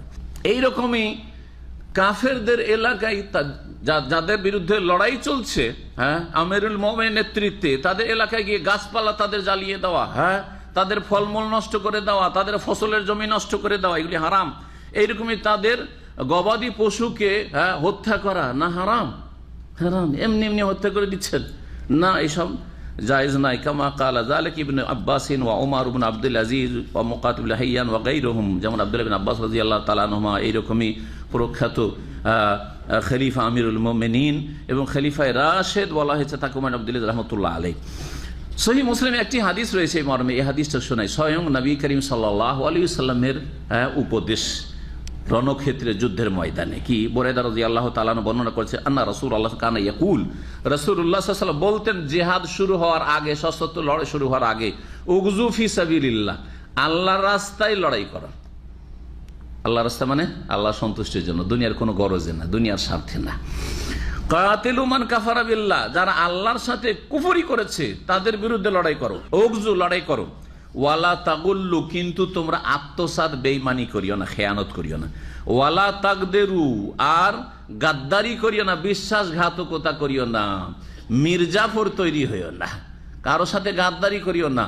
মুসলিমের সাথে গাদ্দারি দূরের কথা, অমুসলিমের সাথে গাদ্দারি করা যায় না। শুনে রাখেন, কাফের যাদের বিরুদ্ধে লড়াই চলছে তাদের বিরুদ্ধে গাদ্দারি, বিশ্বাসঘাতকতা যায় না। অর্থাৎ যদি নিরাপত্তা দিয়ে দেন, নিরাপত্তা দিয়ে দিলেন ধোকা দেওয়ার জন্য, নিরাপদ যখন মোটামুটি ভাববে যে নিরাপদ, তখন এগুলোকে মেরে দেবো, এটা জায়েজ নয়। এটা কাফেররা করেছে, আর কাফেররা করছে, তাদের পুরাতন ইতিহাস প্রমাণ করে এবং বর্তমান যুগের ইতিহাস প্রমাণ করে, আর যুগে যুগে সর্বদা এই করেছে। স্পেনে ওরা এটাই করেছে, মসজিদে ঢুকে যাও তোমরা নিরাপদ, আর মসজিদ সহ মুসলিমদেরকে জ্বালিয়ে দিয়েছে। এটা খ্রিস্টান কাফেররা করেছে, ইসলামের শত্রুরা করেছে, ইসলাম কোনোদিন এটা করেনি। যাকে নিরাপত্তা দিয়ে দিয়েছেন, আপনার শাসকের নিরাপত্তা দেওয়া লাগবে না। একজন মহিলা যদি মুসলিম সমাজে নিরাপত্তা দিয়ে আমার বাড়িতে এসো তোমার জানের রক্ষা হয়ে যাবে, তাহলে তাকে মারা চলবে না, কারণ আপনার কোন মুসলিম ভাই অথবা বোন তাকে নিরাপত্তা দিয়ে দিয়েছে। জি, এই হচ্ছে ইসলামের আদর্শ। এই সবগুলি যদি আপনি অমুসলিমদের সাথে আপনি আলোচনা করতে পারেন, অমুসলিমদের দাওয়াতের ক্ষেত্রে তুলে ধরতে পারেন তুলনামূলক, তাহলে অবশ্যই তারা ইসলামের গুণ চর্চা করে এবং জেনে তারা ইসলামের দিকে আকৃষ্ট হবে। আর আলহামদুলিল্লাহ, আজকেও ভারতে দলিত হিন্দুরা, যারা বর্ণবাদী হিন্দু, ব্রাহ্মণ হিন্দু, যারা নিজেদেরকে শ্রেষ্ঠ মনে করে সমাজের, তাদের দ্বারা নির্যাতিত হচ্ছে, শোষিত হচ্ছে। মুসলিম যেখানে আছে, আজকাল বর্তমানেও লিখছে, যেই গ্রামে মুসলিম বাস করে সেখানে গরিব দুঃখী, ডোম, মেথর, চামার আর দলিতরা সসম্মানে বসবাস করে, কারণ মুসলিমরা তাদের ক্ষয়ক্ষতি করেন না, তাদের মান ইজ্জত করে। কিন্তু কাফেররা যেখানে ব্রাহ্মণ বাস করে আর যেখানে রাজপুত বাস করে, যেখানে যারা মনে করে যে আমরা ব্রহ্মার ঈশ্বরের মুখ থেকে পয়দা হয়েছি, আমরা বাহু থেকে ডানা থেকে পয়দা হয়েছি, এরা নিজেদেরকে যারা পা থেকে পয়দা হয়েছে নাকি শূদ্ররা, ডোম চামার মেধররা, ওদেরকে মানুষই মনে করে না, শুধু তাদের জুলুম অত্যাচার চালায়। জি আলহামদুলিল্লাহ, এটা হয়তো আল্লাহ রাব্বুল আলামিনের কৌশল, উত্তম কৌশল, খায়রুল মাকিরিন তিনি, যে এইভাবে দলিতরা, গরিব দুঃখীরা আর শূদ্ররা ইসলামের দিকে ফিরে আসবে। আর আলহামদুলিল্লাহ এমন একটা সময় আসবে যে সেখানে মুসলিম মেজরিটি হবে। আল্লাহর কাছে দোয়া, আল্লাহ রাব্বুল যেন সমস্ত অমুসলিমদেরকে, কাফেরদেরকে দিন ইসলামের দিকে ফিরে আসার তৌফিক দান করেন। বলছেন রাসূলুল্লাহ সাল্লাল্লাহু আলাইহি সাল্লাম, তোমরা গাদ্দারি করিও না, ওয়ালা তুমাসসিলু, আর তোমরা অঙ্গ ছেদন করিও না, ওয়ালা তাকতুল ওয়ালিদান, আর কোনো শিশুকে তোমরা খুন করিও না, হত্যা করিও না, ওয়ালা আসহাবাস সাওয়ামে, আর যারা চার্চে রয়েছে, গির্জাতে রয়েছে, অথবা সংসার ত্যাগী হয়ে তারা নির্জনে ইবাদত বন্দেগী করছে, তাদেরকে তোমরা হত্যা করিও না। সহিহ বুখারী মুসলিমে আর আব্দুল্লাহ বিন উমর রাদিয়াল্লাহু তাআলা আনহু থেকে বর্ণিত হাদিস হয়েছে, রাসূলুল্লাহ সাল্লাল্লাহু আলাইহি ওয়াসাল্লাম কোনো এক লড়াইয়ে দেখলেন যে এক মহিলা খুন হয়েছে, কাফেরদের কোনো মহিলা খুন হয়েছে, হয়তো অনিচ্ছাকৃত, যখন তরবারি দুই দিক থেকে চলছিল সেই সব মহিলা সামনে এসছে, খুন হয়ে গেছে এরকম। তারপরে ও ইচ্ছা করে না, কারণ নবী সাল্লাল্লাহু আলাইহি ওয়াসাল্লামের শিক্ষা আগে থেকে দেওয়া আছে। তারপরে এই মহিলা কিভাবে খুন হইলো? একজন মহিলা শুধু খুন হয়েছে। ফানকারা রাসূলুল্লাহ সাল্লাল্লাহু আলাইহি ওয়াসাল্লাম কাতলান নিসাই ওয়াস সিবিয়ান, রাসূলুল্লাহ সাল্লাল্লাহু আলাইহি ওয়াসাল্লাম প্রতিবাদ করলেন, আপত্তি করলেন, শক্ত প্রতিবাদ করলেন। কাতলান নিসা, মহিলা কেন খুন হইল, আর শিশুরা কেন খুন হবে? মহিলা আর শিশু যেন খুন না হয়। তারপরে মহান আল্লাহ বলছেন, ওয়াকতুলুহুম হাইসু সাকিফতুমুহুম, তোমরা কাফের যারা তোমাদের বিরুদ্ধে লড়াই করে, অস্ত্র ধারণ করে, তাদের বিরুদ্ধে তোমরা লড়াই করো যেখানে তাদেরকে পাও না কেন, কারণ তারা তোমাদের বিরুদ্ধে কি করেছে? অস্ত্র ধরেছে। সুতরাং যেখানে পাও না কেন তাদেরকে হত্যা করো। ওয়া আখরিজুহুম মিন হাইসু আখরাজুকুম, তাদেরকে বহিষ্কার করো সেখান থেকে যেখান থেকে তোমাদেরকে বের করেছে। মক্কা থেকে কে বের করেছে? কারাকে বের করেছে? নবী সাল্লাল্লাহু আলাইহি ওয়াসাল্লাম সাহাবায়ে কেরামদেরকে, মুহাজিরিনদেরকে হিজরত করতে বাধ্য করেছে, বহিষ্কার করেছে, মাতৃভূমি থেকে বিতাড়িত করেছে। সুতরাং তোমরা মক্কা বিজয়ের সময় এদেরকে এখান থেকে বহিষ্কার করো। ওয়া আখরিজুহুম মিন হাইসু আখরাজুকুম, তোমাদের এখানে মাতৃভূমি ছিল, সুতরাং এখান থেকে যখন আগে তারা বহিষ্কার করেছে, অন্য আয়াত আল্লাহ বলছে ওহুম বাদাউকুম আউয়ালা মাররা, আগে তোমরা মারতে যাওনি, তারা আগে তোমাদেরকে মারতে গেছে, তারা আগে তোমাদেরকে বিতাড়িত করেছে। জি, তারা তোমাদের মাতৃভূমি থেকে উচ্ছেদ করেছে তোমাদেরকে আগে। সুতরাং এখন প্রতিশোধমূলক তাদেরকেও এখান থেকে বের করো। এই জন্য নবী মুহাম্মদ রাসূলুল্লাহ সাল্লাল্লাহু আলাইহি ওয়াসাল্লাম মক্কা বিজয়ের পরে কি করেছিলেন? বললেন যে দেখো, যারা ইসলাম কবুল করলে করে নিল আলহামদুলিল্লাহ, আর যারা ইসলাম কবুল করবে না বাধ্য করা হবে না। লা ইকরাহা ফিদ্দিন, দিনের ক্ষেত্রে কোনো জবরদস্তি নেই। তবে এই মক্কায় এই বছরের পরে আর কোনো মুশরিক এখানে এসে তোয়াফও করতে পারবে না, আর বস্ত্রহীন উলঙ্গ ব্যক্তিও কাবার কেউ তোয়াফ করতে পারবে না। আর যার সাথে যতদিনের চুক্তি আছে, চুক্তির মধ্যে চুক্তি শেষ হলে এখান থেকে বেরিয়ে চলে যেতে হবে। আর কোনো কাফের মুশরিক হারামের এলাকা বসবাস করতে পারবে না। আর যার সাথে চুক্তি নেই 4 মাস, ফাসিহু ফিল আরদে আরবাত আশহুর, সূরা তাওবার আয়াতগুলি পড়ে নেবেন। আর কি বলছেন? ফাসিহু ফিল আরদে আরবাত আশহুর, এই মক্কার হারামের ভিতরে, হারাম মানে মসজিদে হারাম নয়, হারামের যে এলাকা দূর দূরান্ত পর্যন্ত রয়েছে, এই এলাকার ভিতরে 4 মাস পর্যন্ত তোমরা খুব ঘোরাফেরা করো, ভ্রমণ করো। আর তারপরে তোমাদেরকে চলে যেতে হবে, যেখানে ইচ্ছা সেখানে চলে যাও।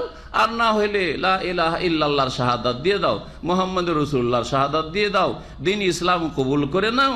আর এটি হচ্ছে তোমাদের পাসপোর্ট, এটি হচ্ছে তোমাদের আইডি, এটি হচ্ছে তোমাদের ভিসা মক্কাতুল মুকাররমে হারামে প্রবেশের জন্য এবং এখানে বসবাসের জন্য।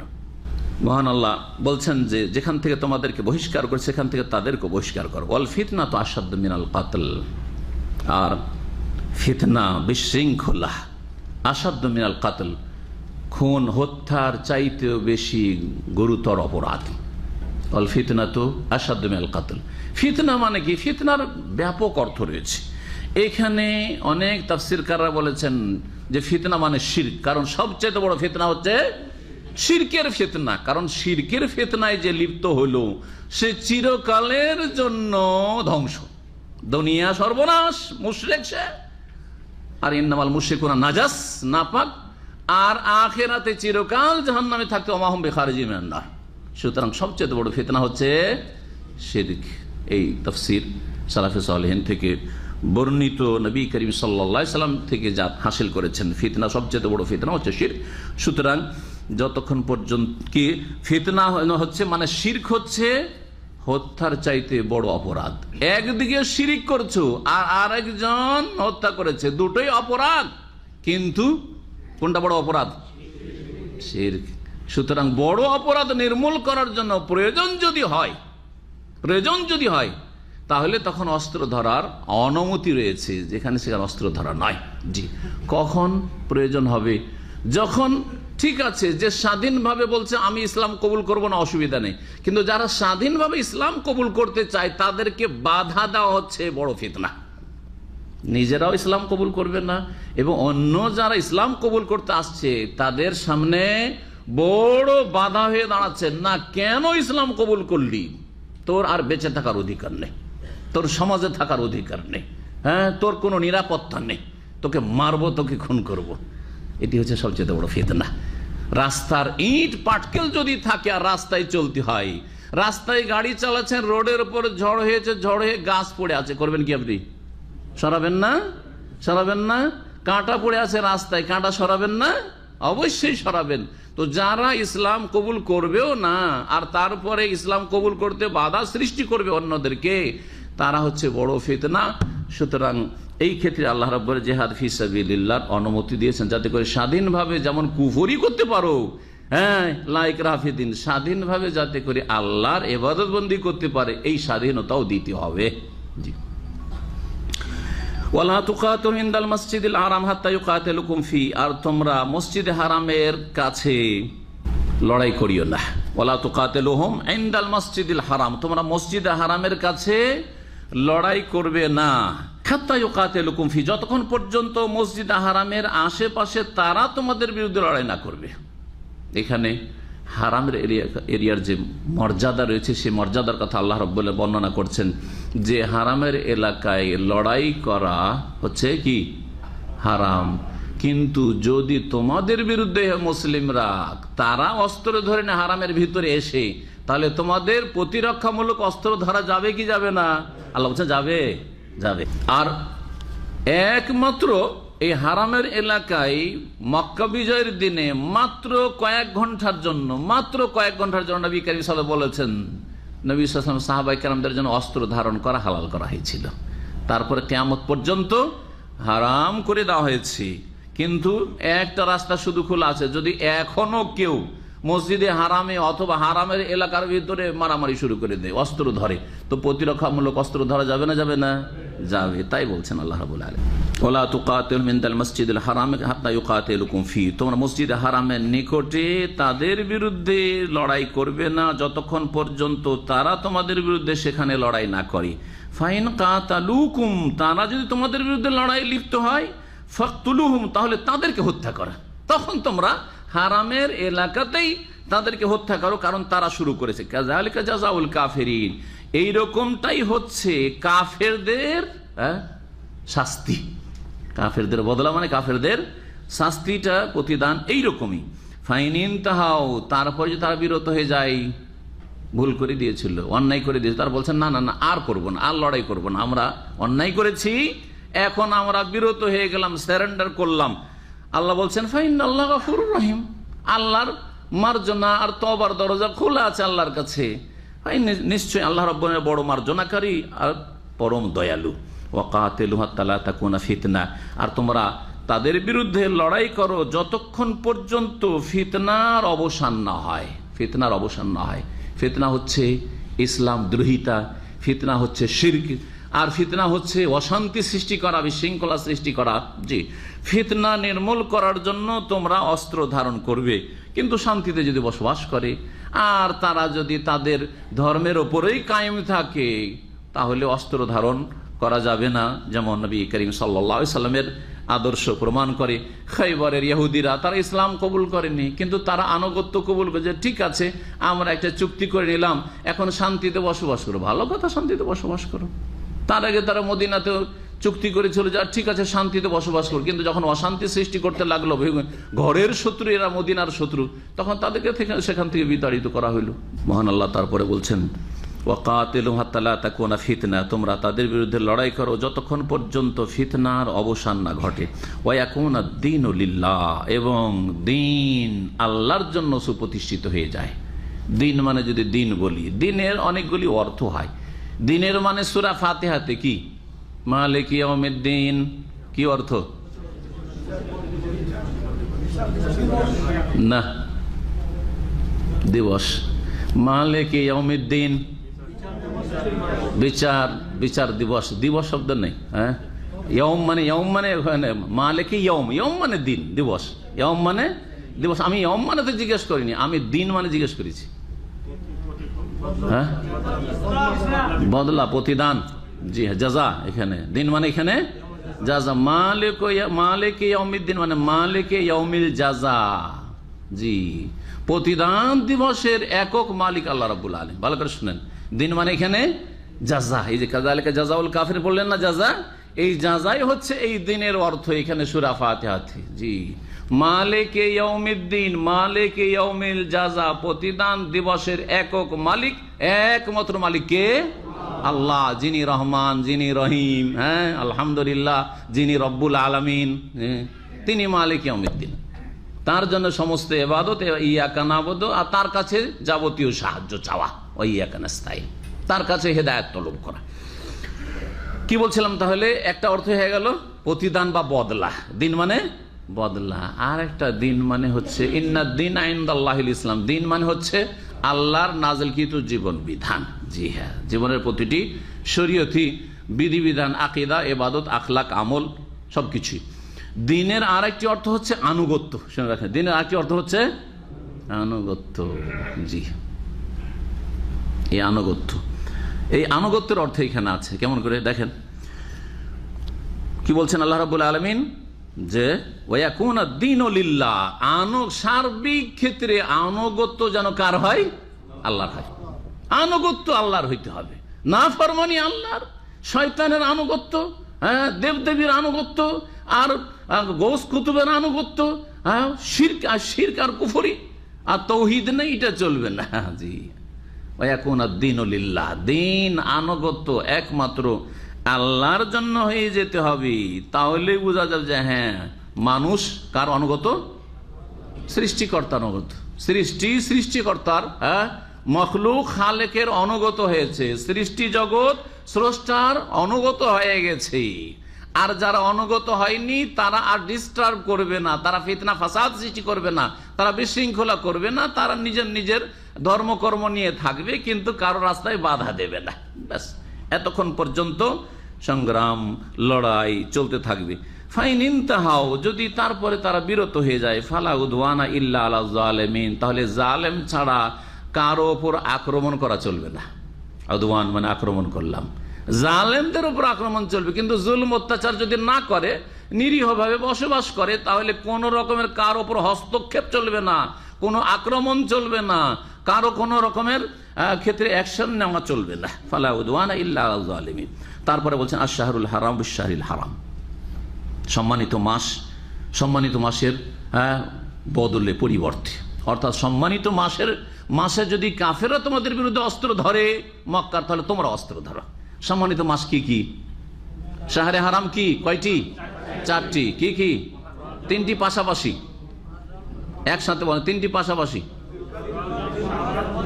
জিলকাদা, এদিক থেকে বলে জিলকাদা, জিলহজ আর মুহররম, 3টে। হ্যাঁ, 11, 12 আর 1 পহিলা মাস, এই 3টে মাস। ঠিক আছে, 3টে মাস পাশাপাশি, সালাসুন মুতাওয়ালিয়াতুন, নবী সাল্লাল্লাহু আলাইহি ওয়াসাল্লাম বলেছেন। তারপরে একটি হচ্ছে রজব।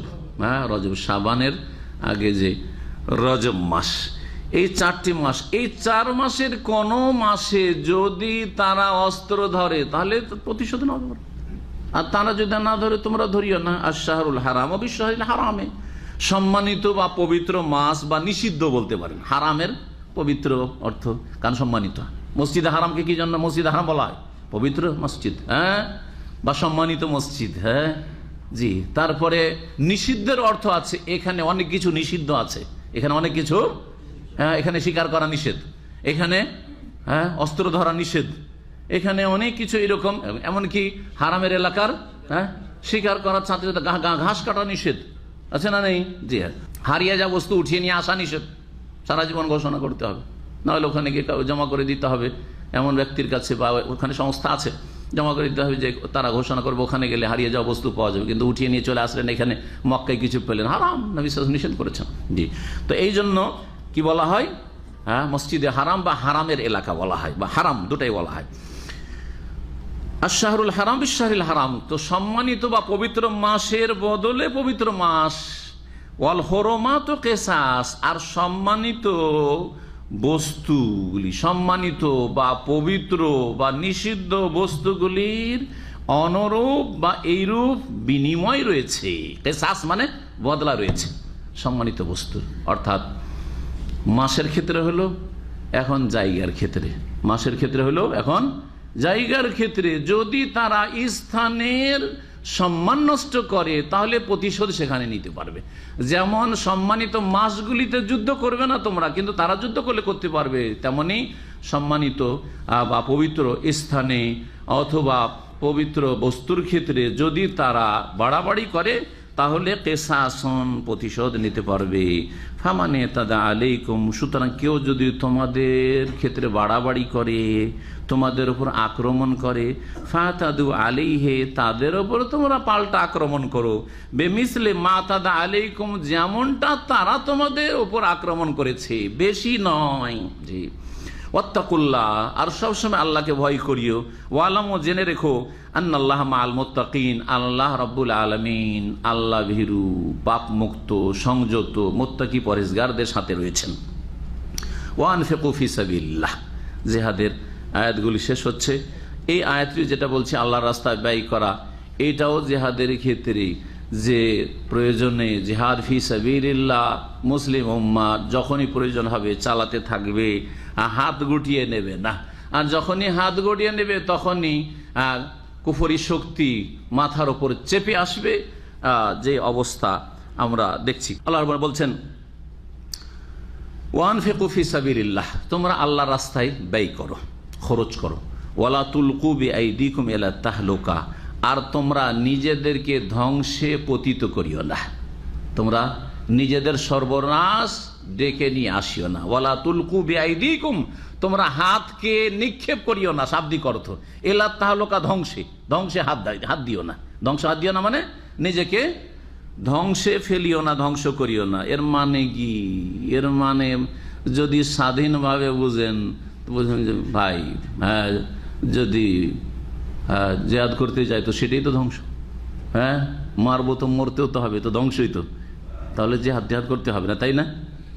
খেয়াল খুশি যারা তাফসীর করে, সাহাবায়ে কেরামদের তাফসীর বাদ দিয়ে, তার আগে রাসূলুল্লাহ সাল্লাল্লাহু আলাইহি ওয়াসাল্লাম তাফসীর বাদ দিয়ে তারা এইভাবেই গুমরাহ হয়, এইভাবে তারা কি হয়, গুমরাহ হয়। আল্লাহ বলেন খরচ করো আর নিজেদেরকে ধ্বংসে নিক্ষেপ করিও না।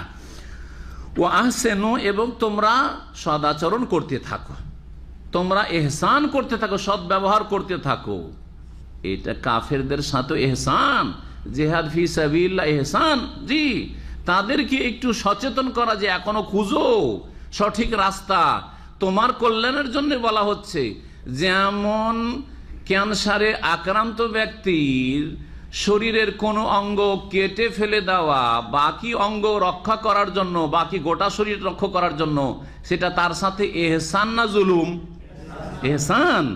জি হ্যাঁ, ঠিক তেমনি মানব জাতির মধ্যে কিছু ক্যান্সার চরিত্রের মানুষ আছে, তাদের বিরুদ্ধে এই রকমের পদক্ষেপ নেওয়া, অর্থাৎ অস্ত্র ধারণ করা, এটি হচ্ছে ক্যান্সারের অস্ত্রোপচার করার মতো, যাতে করে বাকি লোকগুলিকে জাহান্নামে না নিয়ে চলে যায়।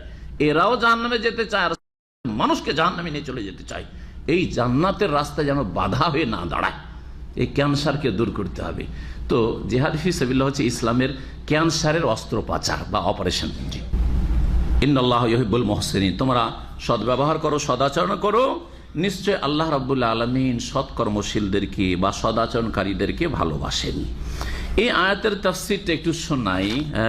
তাফসীর ইবনে কাসির থেকে হুযায়ফা রাদিয়াল্লাহু তাআলা আনহু থেকে বর্ণিত, তিনি বলছেন যে ওয়ানফিকু ফি সাবিলিল্লাহ ওয়ালা তুলকু বিআইদিকুম ইলা তাহলুকা, কারণ নাযালাত ফি নাফাকা, এই আয়াতটি নাযিল হয়েছে খরচ করার ক্ষেত্রে, খরচ করার ক্ষেত্রে, খরচ না করার ক্ষেত্রে না। কারণ কিছু লোক এরকম বুঝেছে যে তোমরা আল্লাহ রাস্তায় খরচ করো আর নিজেদেরকে ধ্বংসে নিক্ষেপ করিও না, মানে এত বেশি খরচ করিও না যে গরিব হয়ে যাও, অভাবী হয়ে যাও।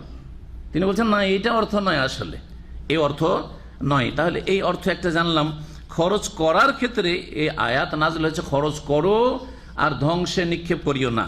ধ্বংসে নিক্ষেপ করা মানে এই নয় যে একটু বেশি খরচ করে দিলেন সেজন্য, তবে আপনার যে ফরজ দায়িত্ব রয়েছে সেটা ঠিক রেখে। আর একটি রওয়ায়াত রয়েছে আবু দাউদে, সেটা শোনালে আরো স্পষ্ট হবে।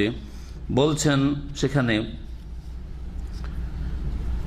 আন আসলামা আবি ইমরান কুন্না বিল কুসতান্তিনিয়া ওয়া আলা আহলি মিসর উকবা বিন আমির। উকবা বিন আমির রাদিয়াল্লাহু তাআলা আনহু মিসরের গভর্নর ছিলেন। ওয়া আলা আহলি শামে রাজুলুন ইউরিদ ফাযলা বিন উবাইদ ফাখারাজ মিনাল মাদিনা সাফফুন আযীমুন মিনার রুম ফাসাফাফনা লাহুম ওয়া হামালা রাজুলুন মিনাল মুসলিমিন আলা রুম হাত্তা দাখালা ফিহিম সুম্মা খারাজা ইলাইনা ফাসাহা আন-নাসু ইলাইহি ফাকালু সুবহানাল্লাহ আলকা বিয়াদিহি ইলা তাহলুকা। রোমানদের সাথে অর্থাৎ খ্রিস্টানদের সাথে জিহাদ চলছিল, লড়াই চলছিল, নবী করিম সাল্লাল্লাহু আলাইহি সাল্লামের ইন্তেকালের পরের ঘটনা। সেই সময় বিশাল একটি সেনাবাহিনী রোমান খ্রিস্টানদের, তাদের মাঝে একজন মুসলিম মুজাহিদ ঢুকে পড়ে আর তারপরে বেরিয়ে আসে। লোকেরা চিৎকার করতে লাগে, মুসলিমরা অনেকেই, আর বলে সুবহানাল্লাহ, এই লোকটা করলো কি? আলকা বিয়াদি ইলা তাহলুকা, নিজেকে তো ধ্বংসে পতিত করলো। আর এই কাফেরদের মাঝে একা ঢুকতে হয় এরকম করে? তুমি তো মরে যাবে, তুমি কেন এইভাবে ঢুকতে গেলে ওদের মাঝে? ফাকাল আবু আইয়ুব, তখন আবু আইয়ুব আনসারী রাদিয়াল্লাহু তাআলা, প্রখ্যাত সাহাবী জানা আছেন আবু আইয়ুব আনসারী রাদিয়াল্লাহু তাআলা, যার বাড়িতে নবী করিম সাল্লাল্লাহু আলাইহি ওয়াসাল্লাম হিজরত করে প্রথম মেহমান হয়েছিলেন। তিনি ছিলেন সেই জিহাদ। আইয়ুহান নাস, হে লোকেরা শোনো, ইন্নাকুম লাতাতাআওয়ালুনা হাযিহিল আয়া আলা গায়রি তাওয়িল, তোমরা এই আয়াতের ভুল তাফসীর করছো। এটা আসল তাফসীর না যে একা গিয়ে কাফেরদের উপর হামলা করে দিয়েছে, তো নিজেকে ধ্বংসপতিত করলো, এটা ভুল কাজ করেছে, না, এই তাফসীর নয়। শোনো, ওয়াইন্নামা নাযালাত ফিনা মাশারাল আনসার, আমাদের ব্যাপারেই নাজিল হয়েছে, আমরা আনসারীদের সম্পর্কে এই আয়াত নাজিল হয়েছে। ইন্নাহু লাম্মা আ'আজ্জাল্লাহু দীনাহু ওয়া কাসুরা নাসিরুহু, যখন আল্লাহ রাব্বুল দ্বীনকে শক্তিশালী করলেন, মক্কা বিজয় হয়ে গেল, আর গোটা আরব জগতে, আরব উপদ্বীপে ইসলাম আর কুফরি শক্তি নির্মূল হলো, আর ইসলামের সাহায্যকারীদের সংখ্যা বাড়লো, কুলনা ফিমা বাইনানা, তখন আমরা আপোষে আনসারীরা বলতে লাগলাম, লাউ আকবালনা আলা আমওয়ালিনা ফাআসলাহনাহা, এতদিন তো জিহাদ আর ইসলামের খেদমতে খুব ব্যস্ত থাকলাম, আর জমি জায়গা আর খেজুরের বাগানের ক্ষয়ক্ষতি হইলো, এখন আমরা সংসার নিয়ে ব্যস্ত হই, আর আমাদের একটু জমি জায়গা আর খেজুর বাগানগুলি ভালো করে দেখি, জিহাদটা বাদ দিই, জিহাদটা কি করি? বাদ দিই, এইটা ভেবেছিলাম আমরা। ফাআনজালাল্লাহু হাযিহিল আয়াত, তখন আল্লাহ এই আয়াত নাযিল করলেন আর বললেন যে শোনো, আল্লাহর রাস্তায় খরচ করতেই থাকো দিনের জন্য, আর এই জিহাদ বাদ দিয়ে তোমরা এখন খেজুর বাগানে কৃষি কাজে লেগে যাবে, মেতে উঠবে, আর আল্লাহর দিনের খেদমত, আল্লাহর দিনের প্রচার প্রসার, দাওয়াতের কাজকে বাদ দিয়ে দিবে। এটা হচ্ছে নিজেদেরকে ধ্বংস করা, সর্বনাশ করা। তাহলে দিনের দাওয়াতের কাজ বাদ দেওয়া, দিনের খেদমত থেকে সরে যাওয়া, আর চুপ করে ঘরে বসে থাকা, পড়াশোনা করলাম করে শুধু চাকরি করতে থাকলাম, দিনের কথা, হক কথা কাউকে বললাম না, তাওহীদ সুন্নতের কথা প্রচার করলাম না দেশে, আপনারা এখান থেকে গেলেন আর নিজের জায়গায় গিয়ে যেমন সেখানকার ধর্মকর্ম তেমনটা করতে লাগলেন, এইটা হচ্ছে নিজেকে ধ্বংসে নিক্ষেপ করা। কোরআন সুন্নাহর কথা প্রচার প্রসার করতে, ওর জন্য সময় বের করতে হবে। সময় বের করে চিল্লা যেতে বলবো না, কারণ এটা নবীর আদর্শ নয় যে 40 দিন স্ত্রী ছেড়ে দেন, ছেলে মেয়ে ছেড়ে দেন, কাজকাম ছেড়ে দেন, মাঠঘাট সব ছেড়ে দেন, দোকানপাট বন্ধ করে চলে যান, না, নাজায়েজ কাজ এগুলি, নাজায়েজ কাজ এগুলি, ফরজ দায়িত্ব বাদ দিয়ে এইসব কাজে যাওয়া সর্বনাশ করা।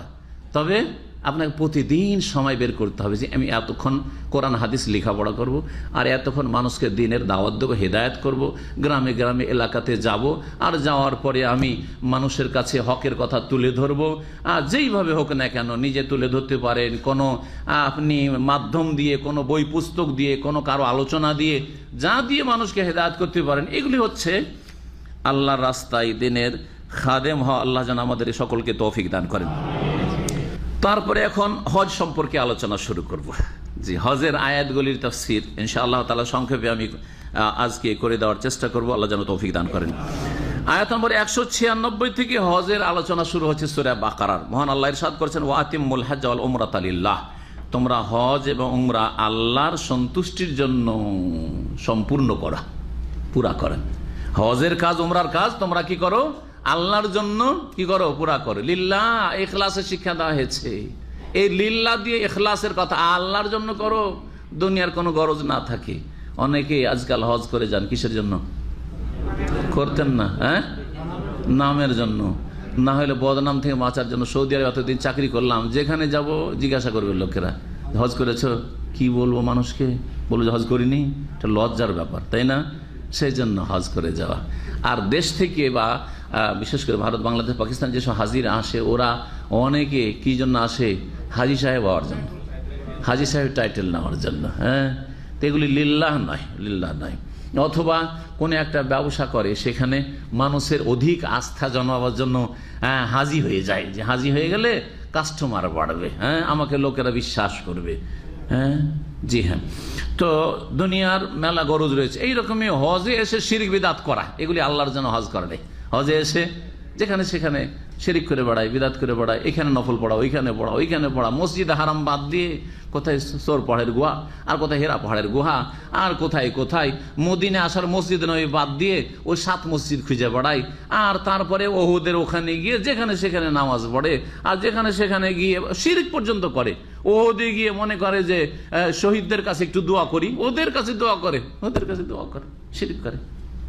আমাদের একজন মদিনা ইউনিভার্সিটিতে সিনিয়র ওস্তাদ ছিলেন, তিনি বলছেন, আমি নিজের চোখে দেখেছি মৌলুদ রসুল নবী সাল্লাল্লাহু আলাইহি ওয়াসাল্লামের জন্মের জায়গা যেটা মক্কাতে আছে, ওখানে কাবাকে পেছনে করে সেজদা করছে। জি, তো হজে এসে যদি এসব করে তো আল্লাহর জন্য হজ না, এগুলো হচ্ছে শিরকি সফর, এগুলো হচ্ছে শিরকি সফর। জি, সুতরাং শিরক বিদআত থেকে বেঁচে থেকে আর আল্লাহর সন্তুষ্টির জন্য আর আল্লাহর কাছে হজ করে উমরা করে কিছু পাবে না, এই জন্য। আবার অনেকে সুযোগে আছে, কখন একটা ফ্রি হজ পাওয়া যায়, সারা বছর উমরা করে না, 5 বছর 7 বছর 10 বছর হজ করে না, শুধু কিসে আছে? কখন ইসলামী সেন্টার থেকে নয় কোনো সৌদি যদি আল্লাহওয়ালা একটা ফ্রি হজ দিয়ে দেয় তো করে নেব। তো লিল্লাহ হজ হইলে পয়সা জমা করবে। লিল্লাহ হজ হলে প্রতি মাসে 100, বেশি করে না 100 রিয়াল করে জমা করেন। 100 রিয়াল করে জমা করাটা কোনো ব্যাপার না, যে কোনো ব্যক্তি জমা করতে পারবে। একটু খরচ কমিয়ে দেন, 100 রিয়াল করে আমার আলাদা একটা খাম রাখেন, আর 100 রিয়াল 1200, 1 বছর কত হইলো? 1200, 2 বছরে 2400, 4 বছরে প্রায় 5000 হয়ে গেল। হজের সমান 4 বছরে হজের টাকা হয়ে যাবে। এখন যারা নতুন এসেছেন, যদি প্রজেক্ট শুরু করেন, নিজের কাছেও ছুঁইবেন না আপনি, টাকা যে মাসের মাস বেতন পাওয়ার সাথে সাথে রাখবেন, একেবারে সহজে হজ করেন। এগুলি হচ্ছে লিল্লাহ হজ করা, নিজে থেকে আগে থেকে অগ্রিম প্রস্তুতি। আর হঠাৎ করে 5000 7000 পাবো কোথায়? আরে এত টাকা দেশে পাঠালে 1 লাখ টাকা, একটা জায়গা ধরতে পারবো, একটা বাড়ি করতে পারবো, এই করতে পারবো, সেই করতে পারবো, হজ করবেন কি? তো আল্লাহর জন্য হজ উমরা পুরা করো। হজ উমরা পুরা করার তাফসিরে মুফাসসিরিনগণ বলেছেন যে শুরু করে দেওয়ার পরে হজ হোক আর উমরা হোক, সেটা কমপ্লিট করা ফরজ, আর ভাঙা যাবে না। হজের ইহরাম বেঁধে নিলেন, আর তারপরে মনটা খারাপ, আর যেখানে সেখানে চেক আর ভিড়, জায়গা না তো বাদ দে, চলে গেলাম, চলবে না। কোনো কাজ শুরু করে দিলে যদি সুন্নাত হয়, তারপরে সেটা পুরা করা কি ফরজ। এইটা একটা কায়দা জেনেন, পুরা করা ফরজ যতক্ষণ পর্যন্ত সেটা ভঙ্গ করার অনুমতি না আসছে বা হুকুম না আসছে। যেমন আপনি সুন্নত নামাজ শুরু করে দিয়েছেন, আর কোনো কারণ নেই, 1 রাকাত পড়া হয়েছে, তাড়াহুড়া আছে, বাদ দি, টান দিলেন, চলবে না? শুরু করেছেন, পুরা করা ফরজ। কিন্তু একামত হয়ে গেছে, নবী সাল্লাল্লাহু আলাইহি ওয়াসাল্লাম একামতের পরে আর পড়া অন্য কোনো নামাজ চলবে না, জামাতে লাগতে হবে। তখন আপনাকে হুকুম হয়েছে, সেই জন্য সেই নামাজ ভঙ্গ করবেন। এই হুকুম যদি না থাকতো, তাহলে নফল সুন্নত নামাজও ভঙ্গ করা যায় হইতো না। আল্লাহ রাব্বুল আলামিন বলছেন, হজ উমরা আল্লাহর জন্য পুরা করো। ফাইন উহসিরতুম, অতঃপর যদি তোমরা বাধাগ্রস্ত হও, রাস্তাতে গিয়ে কোথাও বাধা হয়ে গেল, এই বাধাটা কেমন হইতে পারে? জি হ্যাঁ, এই বাধাটা কেমন হইতে পারে শোনেন। জি, সেই বাধাটা কোন শত্রু বাধা দিল, যেমন নবী করিম সাল্লাল্লাহু আলাইহি ওয়াসাল্লাম সাহাবায়ে কেরামদেরকে 1400 সাহাবায়ে কেরামকে বাধা দিয়েছিল মক্কার কাফের শত্রুরা হুদাইবিয়া নামক স্থানে, বাধা দিয়েছিল না 6ষ্ঠ হিজরিতে। এটা একটা বাধা। আর একটা বাধা হচ্ছে অসুস্থতা, এমন অসুস্থ হয়ে গেলেন যে তায়েফে গিয়ে হাসপাতালে ভর্তি হইতে হইল। আল্লাহ না করে এরকম হয়, মদিনায় গিয়ে হাসপাতালে ভর্তি, আর উমরাই যেতে পারলেন না, নিয়ত ছিল উমরাই যাব। জি, অথবা রাস্তা হারিয়ে, জি, এমনও যুগ ছিল যে উটের যুগ ছিল, রাস্তা হারিয়ে ফেলেছে, ও মক্কা পৌঁছিতেই পারলো না, ও রাস্তায় উদ্ভ্রান্ত হয়ে ঘুরতে ঘুরতে সময় পার হয়ে গেল, জি, ইত্যাদি ইত্যাদি। তো আল্লাহ বলছেন তোমরা যদি বাধাগ্রস্ত হও তাহলে কি করবে? ফামাস্তাইসারা মিনাল হাদি, তাহলে যথাসাধ্য কুরবানি করবে, সহজ যেই কুরবানিটা হয় সেই কুরবানি করে। ইস্তাইসারা মানে যে কুরবানি, আর হাদি মানে হচ্ছে কোরবানি। হাদি এমন কোরবানিকে বলা হয় যেই কোরবানি হজ বা উমরার সাথে সম্পর্কিত, মা ইউহুদা ইলাল হারাম, হারামের এলাকাতে নিয়ে গিয়ে জবাই করব, সেটা মেনাই হলে বেশি উত্তম, আর মেনায় যদি না হয় আর হুদুদে হারামের যে কোনো জায়গায় মক্কায় যদি জবাই হয়ে যায় সেটাও জায়েজ রয়েছে, সেটাকে হাদি বলা হয়। আর আরেকটা হচ্ছে কোরবানি উদহিয়া, যেটা জিলহজ মাসের 10, 11, 12, 13 এই 4 দিনের সাথে সম্পর্কিত। সারা বিশ্বের যে কোনো জায়গায় বাড়িতে যে কুরবানিটা হয় সেটাকে উদহিয়া বলা হয়। আমাদের দেশের মানুষরা এই দুটোতে পার্থক্য অনেকে বুঝে না, শব্দের পার্থক্য রয়েছে, অর্থের পার্থক্য রয়েছে, পরিভাষার পার্থক্য রয়েছে। ওয়ালা তাহলিকু রুউসাকুম, আর তোমরা মাথা মুন্ডন করবে না, যখন ইহরাম বেঁধে গেছে ইহরাম অবস্থায় মাথা মুন্ডন করবে না, হাত্তা ইয়াবলুগাল হাদিয়ু মাহিল্লা, যেহেতু কুরবানির পশু সাথে করে, আগের যুগে নিজের বাড়ির কুরবানি থাকতো, উট থাকতো বা ছাগল থাকতো, সাথে করে নিয়ে যেতেন, নবী সাল্লাল্লাহু আলাইহি ওয়াসাল্লাম উট সাথে করে নিয়ে যেতেন। তো আল্লাহ বলছেন যে যারা কোরবানি সাথে নিয়ে গেছো অতক্ষণ পর্যন্ত তোমরা মাথা মুন্ডন করবে না যতক্ষণ পর্যন্ত কোরবানি জবাই হওয়ার স্থানে না পৌঁছে যাবে। কোরবানি জবাই হওয়ার স্থানে না পৌঁছে যাবে, রাস্তাতে কোথাও বাধা হয়ে গেল আর সেখানে মাথা মুন্ডন করলেন না। এই জন্য অনেক চেষ্টা করলেন রাসূলুল্লাহ হুদায়বিয়া নামক স্থানে তাদের সাথে একটা চুক্তির মাধ্যমে যে এই বছরই ঢুকতে দাও, কারণ আমরা শুধু উমরা করতে এসেছি, যাই ওখানে গিয়ে আমরা আমাদের পশুগুলি জবাই করব। কাফেররা কোনো মতেই যখন প্রবেশ করতে দিল না, সেখান থেকে ফিরতে হইল। রাসূলুল্লাহ সাল্লাল্লাহু আলাইহি ওয়াসাল্লাম কি করলেন? সেখানে নিজের কুরবানি জবাই, হাদি জবাই করে দিলেন, সাহাবীরা জবাই করলেন, আর মাথা মুন্ডন সেখানে করে দিলেন। আর এই উমরাটা পুরা হয়েছে সঠিক মত। এই উমরাটা যেহেতু বাধাপ্রাপ্ত হয়ে গেছেন, এর সব পেয়ে গেছেন, এটাও একটা উমরা বলে গণ্য রাসূলুল্লাহ সাল্লাল্লাহু আলাইহি ওয়াসাল্লাম সাহাবায়ে কেরামদের। এটা হচ্ছে সঠিক মত, ফিকহের ইখতিলাফ রয়েছে। আরেক দল বলছেন না, এটা যেহেতু মক্কায় পৌঁছিতে পারলেন না, কাবার তওয়াফ করলেন না, সাফা মারওয়া সাই করা হইল না, সেজন্য উমরা হয়নি, যে এই কারণে তার পরের বছরে যে উমরাটি করলেন সেটা হচ্ছে উমরাতুল কাযা, মানে গত বছর উমরার কি করলেন? কাজা করলেন। একদল আলেমরা এইরকম বুঝেছেন, কিন্তু এর চাইতে সঠিক ফতোয়া হচ্ছে বা মাসালা হচ্ছে এই ক্ষেত্রে মত হচ্ছে যে উমরাতুল কাজা মানে এখানে কাজা করার নাই, উমরার কাজা নাই, বরং কাজা মানে চুক্তি। কাজা মানে একটা কি? কাজা মানে ফয়সালা। কাজা মানে ফয়সালা হয় না, এই জন্য তো কাজী বলা হয় জজকে। তো এই যে চুক্তি হয়েছে মক্কার কাফেরদের সাথে, এই চুক্তির ভিত্তিতে তার পরের বছর 3 দিনের জন্য মক্কায় ঢোকার অনুমতি পেলেন এবং উমরা করলেন, সেই জন্য সেটাকে বলা হয়েছে উমরাতুল কাজা। গত বছর উমরার কাজা ছিল না। যদি হুদায়বিয়ার এই উমরাকে একটা উমরা ধরা হয়তো, নবী সাল্লাল্লাহু আলাইহি ওয়াসাল্লাম জীবনে ইসলামের এই 23 বছরে 4টি উমরা করেছেন, 4টি উমরা করেছেন। নবী করিম সাল্লাল্লাহু আলাইহি ওয়াসাল্লাম কি করেছেন? 4টি উমরা করেছেন। আর যদি এটাকে বলেন যে না এটা তোমরা হল না, তারপরে কাজা হলো, তাহলে সেটাকে কমিয়ে দিতে হবে। কিন্তু ওলামারা বলেছেন যে নবী সাল্লাল্লাহু আলাইহি ওয়াসাল্লাম 4টি উমরা করেছেন, মদিনা থেকে 4টি উমরা করেছেন। ফামান কানা মিনকুম মারিজান আও বিহি আযাম মির রাসি ফাফিদিয়াতুন মিন সিয়ামিন আও সাদাকাতিন আও নুসুক।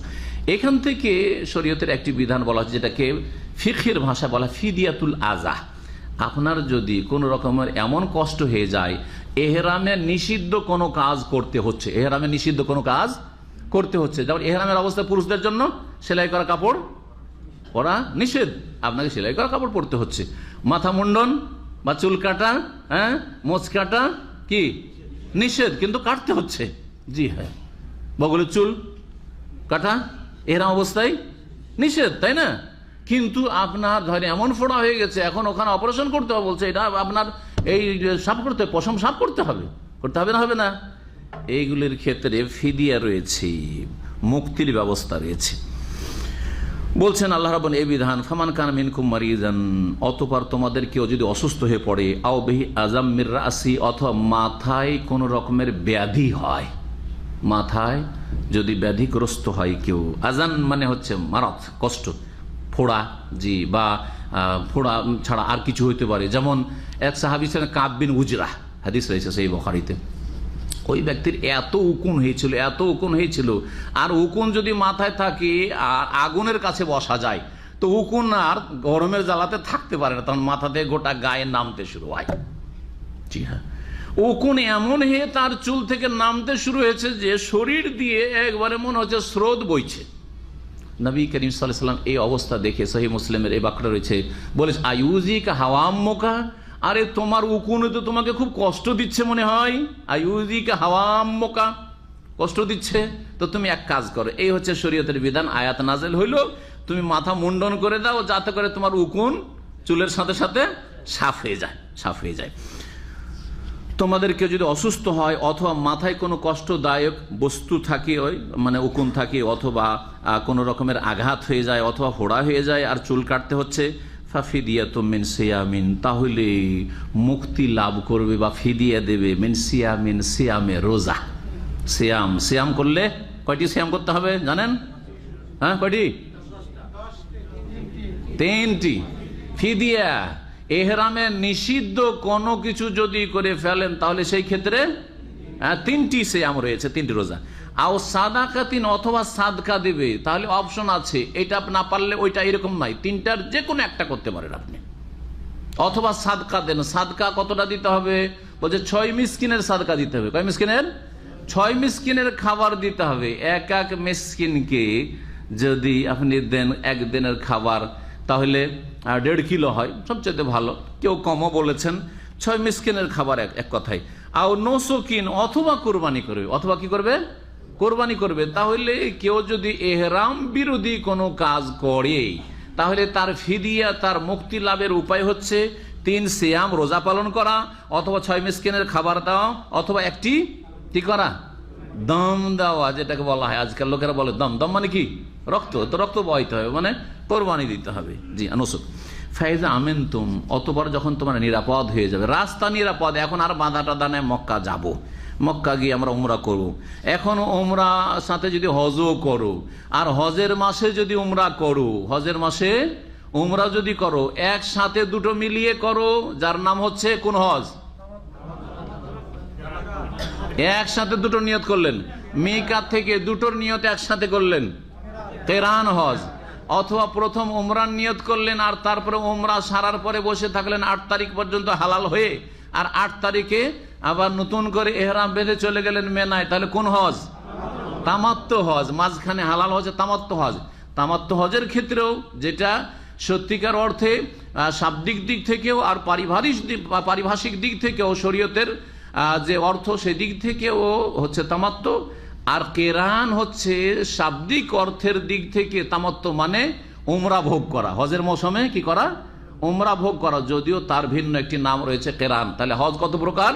হজ হচ্ছে 3 প্রকার, হজে তামাত্তু, হজে কেরান, আর হজে ইফরাদ বা মুফরাদ। তো 2 হজের ক্ষেত্রে কুরবানি রয়েছে। আল্লাহ বলছেন যে ফামান তামাত্তা বিল উমরাতি ইলাল হজ, অতঃপর যে হজের সাথে উমরা ভোগ করবে, হজের মৌসুমে গিয়ে উমরা করে চলে আসলে, একসাথে হোক কেরানে অথবা ভিন্ন ভিন্ন হোক, কিন্তু হজের মৌসুমে, হজের মৌসুম হচ্ছে শাওয়াল, জিলকাদ আর জিলহজ মাসের 10 তারিখ পর্যন্ত। তা সামনে যে আয়াত আসছে সেখানে তখন আবার বলবো। তাহলে কি করতে হবে? আল্লাহ বলছে ফামাস্তাইসারা মিনাল হজ, যখন হজে তামাত্তু বা কেরান করলে তাহলে যথাসাধ্য হাদি কুরবানি করতে হবে, একটা কুরবানি ওয়াজিব হয়ে যাবে। ফামাল্লাম ইয়াজিদ, কেউ যদি কুরবানি না করতে পারে বা কুরবানি পাওয়াই যায় না, পয়সা আছে কিন্তু কুরবানির পশু পাই না, অথবা পয়সাই নাই, কুরবানি করার শেষ হয়ে গেছে, হ্যাঁ, তাহলে কি করবে? ফাসিয়ামু সালাসাতি আইয়ামিন ফিল হজ, হজের দিনগুলিতেই, হ্যাঁ, হজের সফরেই 3টি সিয়াম পালন করে নেবে। ওয়াসাবআতিন ইযা রাজা, তোমার 7টি রোজা সিয়াম পালন করবে তোমরা ফিরে আসার পরে, বাড়িতে ফিরে আসার পরে। এটাই ঠিক। কেউ কেউ বলেছেন যে হজ থেকে 13 তারিখে ফিরে আসার পরে মক্কাতেই যদি থাকেন ওইখানে করেন, কিন্তু এই অর্থটি ঠিক নয়। 3টি রোজা যে রাখতে হবে, কখন রাখতে হবে? 3টি রোজা, ধরেন ওমরা করে বসে আছেন, যারা আগে চলে আসেন তো সমস্যা নেই, ওমরা করে আছেন ওই সময় রেখে নিতে পারেন। কিন্তু যারা একবারে শেষ সময় দিয়ে যাচ্ছেন, ধরেন এখান থেকে 5-6 তারিখে যাচ্ছেন, 8 তারিখ পর্যন্ত রেখে নেন, 9 তারিখের আগে। তাহলে কি করতে হয়? হ্যাঁ, 8, 7, 6, হ্যাঁ, 6 জিলহজ, বা তার আগে যদি শুরু করেন আরো ভালো, তাহলে মেনা যাওয়ার আগে আগে আপনার রোজা সিয়াম শেষ হয়ে গেল, 5, 6, 7 কি করলেন আপনি রোজা রেখে নিলেন, আর 8 তারিখে মেনায় গিয়ে আপনি যে মেনায় অবস্থান করার সুন্নত পৌঁছে গেলেন, অথবা একদিন পরে 6, 7, 8 পর্যন্ত রাখলেন। সেটাও যদি না হয়, আপনার কাছে টাইম নেই, গিয়ে পৌঁছেছেন 7 তারিখে রোজা শুরু করলেন, 7, 8, 9 তারিখও এই অবস্থাতে যার কোরবানি দেওয়ার ক্ষমতা নেই সে আরাফার দিনেও রোজা রাখতে পারবে। তবে নবী করিম সাল্লাল্লাহু আলাইহি সাল্লাম আরাফাতে সিয়াম অবস্থায় ছিলেন না, রোজা রাখেননি। হাজিরা রোজা রাখবে না, এটাই হচ্ছে তাদের জন্য উত্তম, বরং রোজা সিয়ামের চাইতে বেশি বড় ইবাদতে আরাফায় তারা রয়েছে। আর যারা গায়ের হাজি নয়, সারা বিশ্বে রয়েছে যেখানে সেখানে, বা অথবা মক্কায় রয়েছে কিন্তু হাজি সাহেব নয়, তারা কি করবে আরাফার দিনে সিয়াম পালন করবে, রোজা রাখবে। এই 3টি রোজা এই সময়টা রেখে নিতে হবে। যদি এই সময় না পায়, একবারে 7, 8 তারিখে গেল আর সময়ই পেল না, তাহলে 11, 12, 13 তারিখ এই দিনগুলিতে এমনি রোজা রাখা নিষেধ, কিন্তু এই ক্ষেত্রে এই 3টি রোজা পুরা করার ক্ষেত্রে করে নিতে পারবে, অনেক ওলামারাই বলেছেন, আল্লাহু আলাম। তারপরে মহান আল্লাহ বলছেন তিলকা আশারাতুন কামেলা, এই পূর্ণ 10টি সিয়াম পালন করতে হবে একটি কুরবানির বদলে। যালিকা লিমান লাম ইয়াকুন আহলুহু হাদিরিল মাসজিদিল হারাম, তবে এই কুরবানি ফরজ হবে কার জন্য? ওই সব লোকদের জন্য যাদের পরিবার মসজিদে হারামের আশেপাশের বাসিন্দা নয়। যারা বাইরে থেকে হজ করতেছে তাদের জন্য কি কুরবানি ওয়াজিব হবে, আর যারা মক্কায় বসবাস করে হারাম এলাকার ভিতরে তাদের জন্য হজে তামাত্তু করলে বা হজে কেরান করলে কুরবানি ওয়াজিব হবে না। মক্কার লোকদেরকে আল্লাহ কিছু ডিসকাউন্ট দিয়েছেন, ছাড় দিয়েছেন, যে তোমরা যখন সারা বছর হারামে নামাজ পড়তে পারছো, আর এখানে হাজিদের তোমরা খেদমত করবে ভালো মানুষ হলে, আর খারাপ তো কত যে খারাপ আছে, আল্লাহ হিদায়াত করে ওদেরকে, তো তোমাদের জন্য কিছু ছাড়ও আছে। সেটা হচ্ছে যে তোমরা হজে তামাত্তু করো, কেরান করো, কি লাগবে না?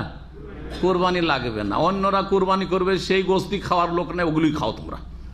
কথা বোঝা গেছে?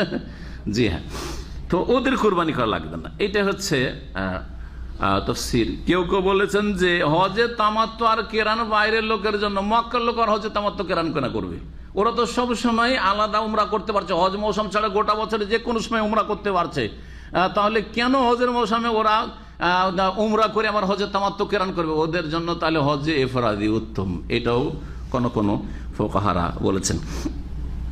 ওয়াত্তাকুল্লাহ, তোমরা আল্লাহকে ভয় করো, ওয়ালামু, আর জেনে রাখো, আন্নাল্লাহ শাদীদুল ইকাব, নিশ্চয় আল্লাহ রাব্বুল কঠোর শাস্তি দাতা। সুতরাং আল্লাহ রাব্বুল আলামিনের নাফরমানি করবে না, না হলে কঠোর শাস্তির সম্মুখীন হতে হবে।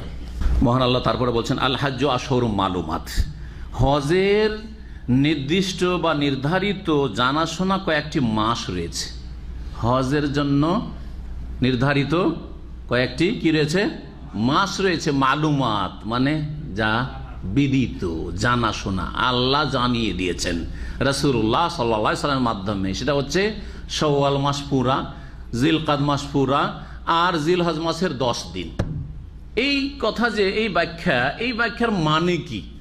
এর মানে এই না যে শাওয়াল মাসে হজ করে ফিরে চলে আসবেন, বোঝা গেছে কিনা?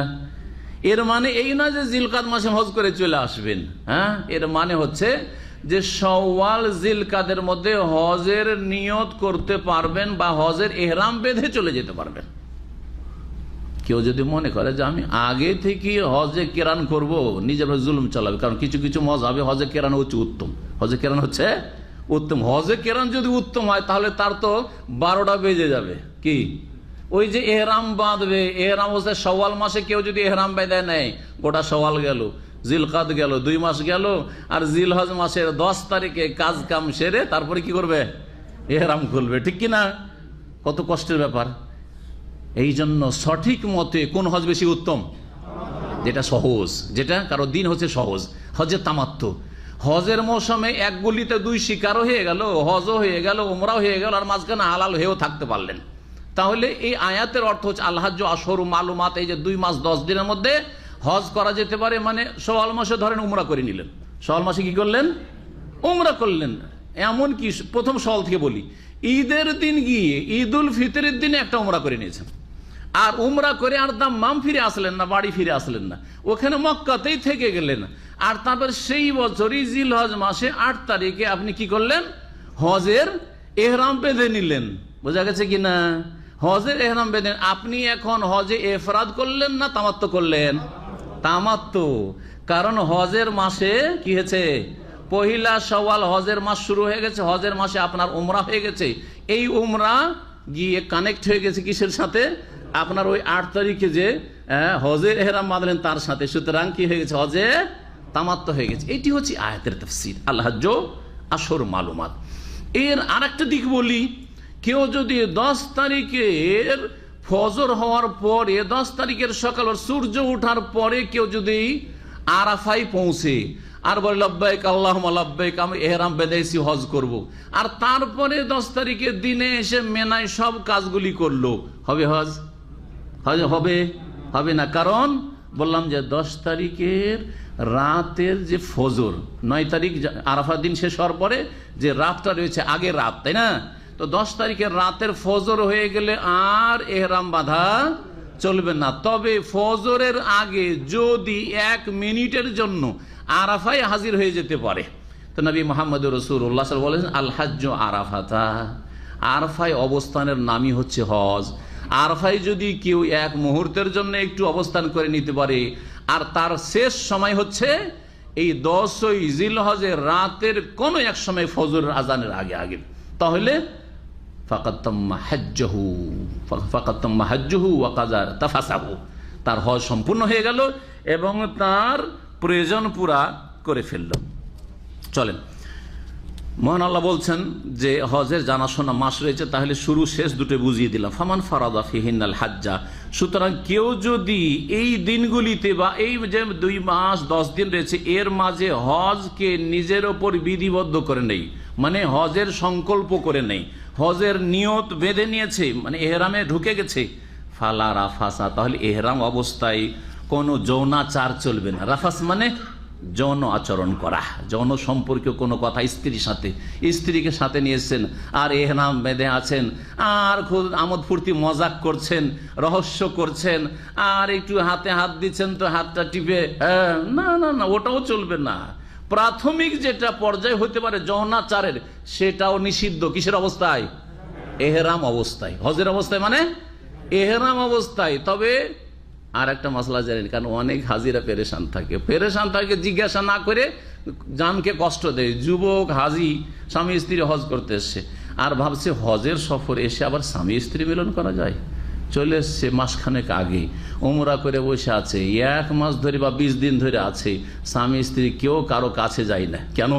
বলছে হজে যে এসছি, অথচ উমরা করে হালাল হয়ে আছে। 8 তারিখ পর্যন্ত এই যে হালাল হয়ে আছে, মাঝখানে স্বামী স্ত্রী মিলন করতে পারবে না? পারবে না। যৌনাচার তার জন্য জায়েজ, এহরাম অবস্থায় জায়েজ না। বুঝা গেছে? আবার 8 তারিখে যখন এহরাম বেঁধে নিয়েছে তখন থেকে শুরু করে 10 তারিখে এহরাম থেকে হালাল হওয়া পর্যন্ত, পূর্ণ হালাল হওয়া পর্যন্ত, হ্যাঁ, স্বামী স্ত্রী সহবাস করতে পারবে না। একটা হচ্ছে তাহালুল আওয়াল, প্রাথমিক হালাল, আর তাহালুল সানি মানে ফাইনাল হালাল। সমস্ত মাসলাগুলি বলবো না, কারণ হজের আলোচনাতে এসব বিস্তারিত আলোচনা আমার রয়েছে। যখন ফাইনাল হালাল হয়ে যাবে, মানে বাইতুল্লাহর তওয়াফ হয়ে যাবে, তখন তার জন্য স্ত্রী হালাল। বাইতুল্লাহর তওয়াফে এফাজা, তওয়াফে জিয়ারা করা হয়ে গেছে। তারপর 11 তারিখ, 12 তারিখ, 13 তারিখ এই দিনগুলিতে, হ্যাঁ, স্বামী স্ত্রী মিলন করতে পারবে না? পারবে না? হ্যাঁ, পারবে। জি।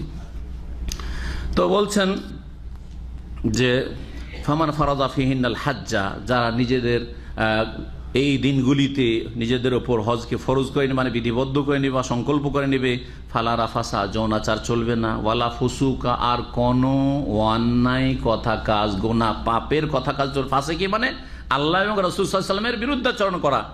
ওয়ালা জিদালা ফিল আজ, এবং হজ অবস্থায় কোনো রকমের ঝগড়া লড়াই চলবে না, তর্ক ঝগড়া। হাজিদের দেখবেন, হাজি বিল্ডিং গেলে বুঝতে পারে কি তর্ক করে, সামান্য তরকারি নিয়ে লড়াই, গ্যাস নিয়ে লড়াই, হ্যাঁ, আর এই ছোট ছোট কথা নিয়ে লড়াই। আর অধিকাংশ হাজিদের শুধু গল্প দুনিয়ার, কার কত পয়সা আছে, আর কার ছেলে কত উন্নতি করেছে, আর কার মেয়ের কোথায় বিয়ে দিয়েছে, আর কার কত জমি জায়গা আছে, এইসব আলোচনা অধিকাংশ লোকের। সুতরাং অধিকাংশ লোকের হজ হচ্ছে পার্থিব, এগুলি হচ্ছে কি বলবো, পর্যটন। জি হ্যাঁ, ভ্রমণ, এদের ভ্রমণ। জি, অল্প লোক সত্যিকার অর্থে হজ করতে আসে। ওয়ালা জেদালা ফিল, হজে এসে কোনো ঝগড়া বিবাদ করবে না। ওমা তাফআলু মিন খাইর, যা কিছু কল্যাণ করো, ইয়ালামুহুল্লাহ, আল্লাহ তা জানেন। ওয়া তাজাওয়াদু, আর তোমরা সম্বল গ্রহণ করো, পাথেয় গ্রহণ করো, খালি হাতে হজ করতে যেও না, আর ভিক্ষা করা শুরু করিও না। আমার কাছে টাকা পয়সা নেই, একটু দেন, খাওয়া দাওয়ার পয়সা নেই, হজে এসছি, জায়েজ নয় এগুলো। নিজে নিয়ে যাবেন, একমাত্র কখন জায়েজ হবে, গেছেন তারপর হারিয়ে গেছে, অথবা আইডিয়া ছিল যে এই খরচে এই টাকাতে হয়ে যাবে, কিন্তু হয় নাই, আর দেশ থেকে পয়সা আনার ব্যবস্থাও নেই, এই পরিস্থিতি তখন চাওয়া যাবে। ওয়াতাজাওয়াদু, তাই আল্লাহ বলছেন তোমরা সম্বল নিয়ে হজে যাও। ফাইন্না খায়রাজ জাদি তাকওয়া, আর সবচাইতে উত্তম পাথেয় বা সম্বল হচ্ছে আল্লাহ ভীরুতা, তাকওয়া। এই হজের সময় কারো কাছে অনেক টাকা আছে আর কারো কাছে টাকা নেই, কিন্তু আল্লাহর ভয় আছে, সুতরাং কারো একটা পয়সা বেমানিও করতে যাবে না, আর কারো কাছে সহজে নিরুপায় না হলে চাইতেও যাবে না, আর অপদস্থ হইতে যাবে না, আর আল্লাহ ছাড়া অন্যের উপর অন্যের কাছে কোনো লোভও রাখবে না, যা চাইবে আল্লাহর কাছে চাইবে, এই হচ্ছে তাকওয়া। সুতরাং তাকওয়ার পাথেয় সম্বল হচ্ছে সর্বোত্তম পাথেয়, তবে খালি হাতে যাবে না, নিজের খরচ খরচা যতটা লাগে মোটামুটি সেটা নিয়ে যাওয়ার চেষ্টা করবে। এই আয়াত নাজিল হয় কিছু ইয়ামানি লোকদের ক্ষেত্রে, ওই যুগে যারা বলতো যে আল্লাহ রাস্তায় বেরিয়ে গেছে আর খালি হাতে চলে আসতো, খালি হাতে হজে চলে আসতো, আর আসার পর রাস্তাতে ভিক্ষা করা শুরু করতো। আল্লাহ নিষেধ করলেন যে এরকম কাজ করবে না, হজে এসে ভিক্ষা করা এটা ভালো কাজ নাই। ওয়াত্তাকুন, এবং আমাকে ভয় করো, ইয়া উলিল আলবাব, হে জ্ঞানী বা বিবেকবান লোকেরা। লাইসা আলাইকুম জুনাহুন আন তাবতাগু ফাদলাম মির রাব্বিকুম, এখান থেকে আল্লাহ রাব্বুল আলামিন আমাদের জন্য, হাজী সাহেবদের জন্য, ওমরাকারীদের জন্য হজ উমরার সফরে ব্যবসা বাণিজ্য হালাল করছেন। হজও করছেন আর ব্যবসাও করছেন, ওমরাও করছেন, আর ওমরা থেকে কিছু টাকা ইনকাম করে চলে আসলেন মক্কা গিয়ে। জায়েজ না জায়েজ নয়? জায়েজ।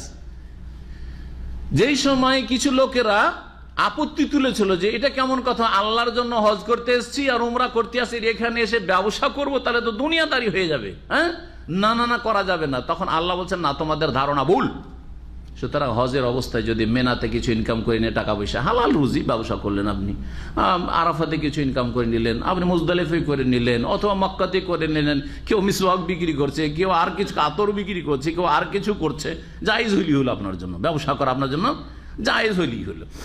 লাইসা আলাইকুম জুনাহুন, তোমাদের কোনো গুনাহ হবে না, আন তাবতাগু ফাদলাম মির রাব্বিকুম, যে তোমরা তোমাদের প্রতিপালকের অনুগ্রহ মানে রুজি সন্ধান করবে।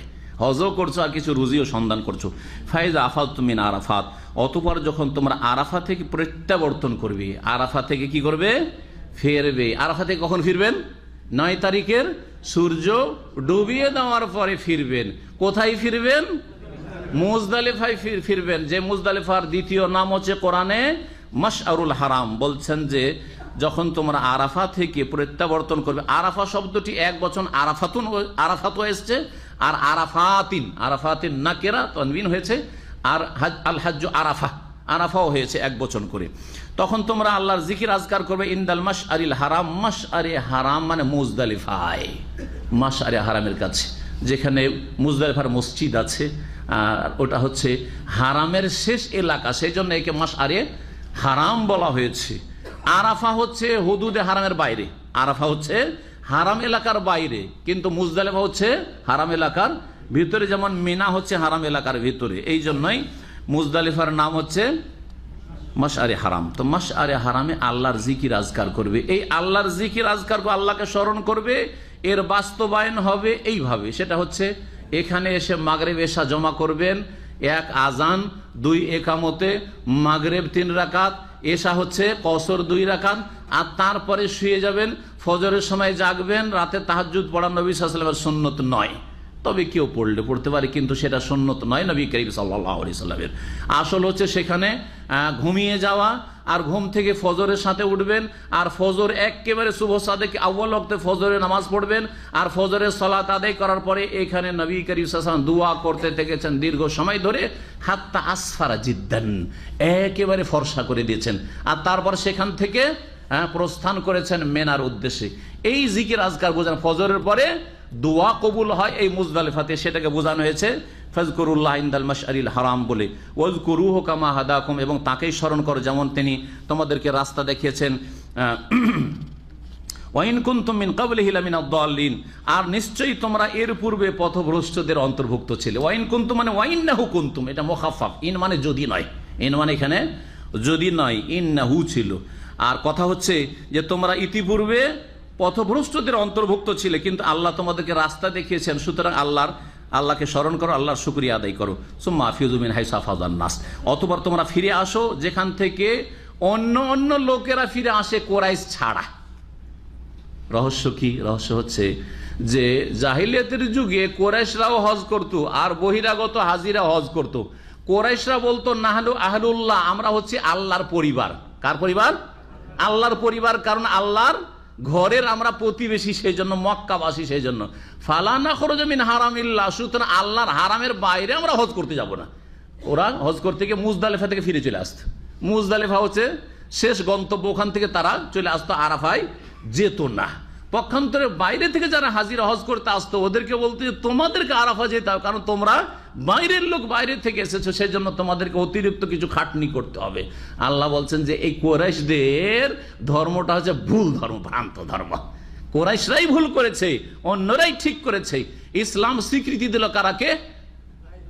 বাইরের লোকদেরকে স্বীকৃতি দিল। সুতরাং ধর্ম কারো ইজাদারি না যে আওলাদে রসুল বলে তারা পীর হয়ে আপনাদের টাকা লুটতে থাকবে আর পীর মুরিদির ব্যবসা চালাইতে থাকবে, এটা ইসলাম নয়।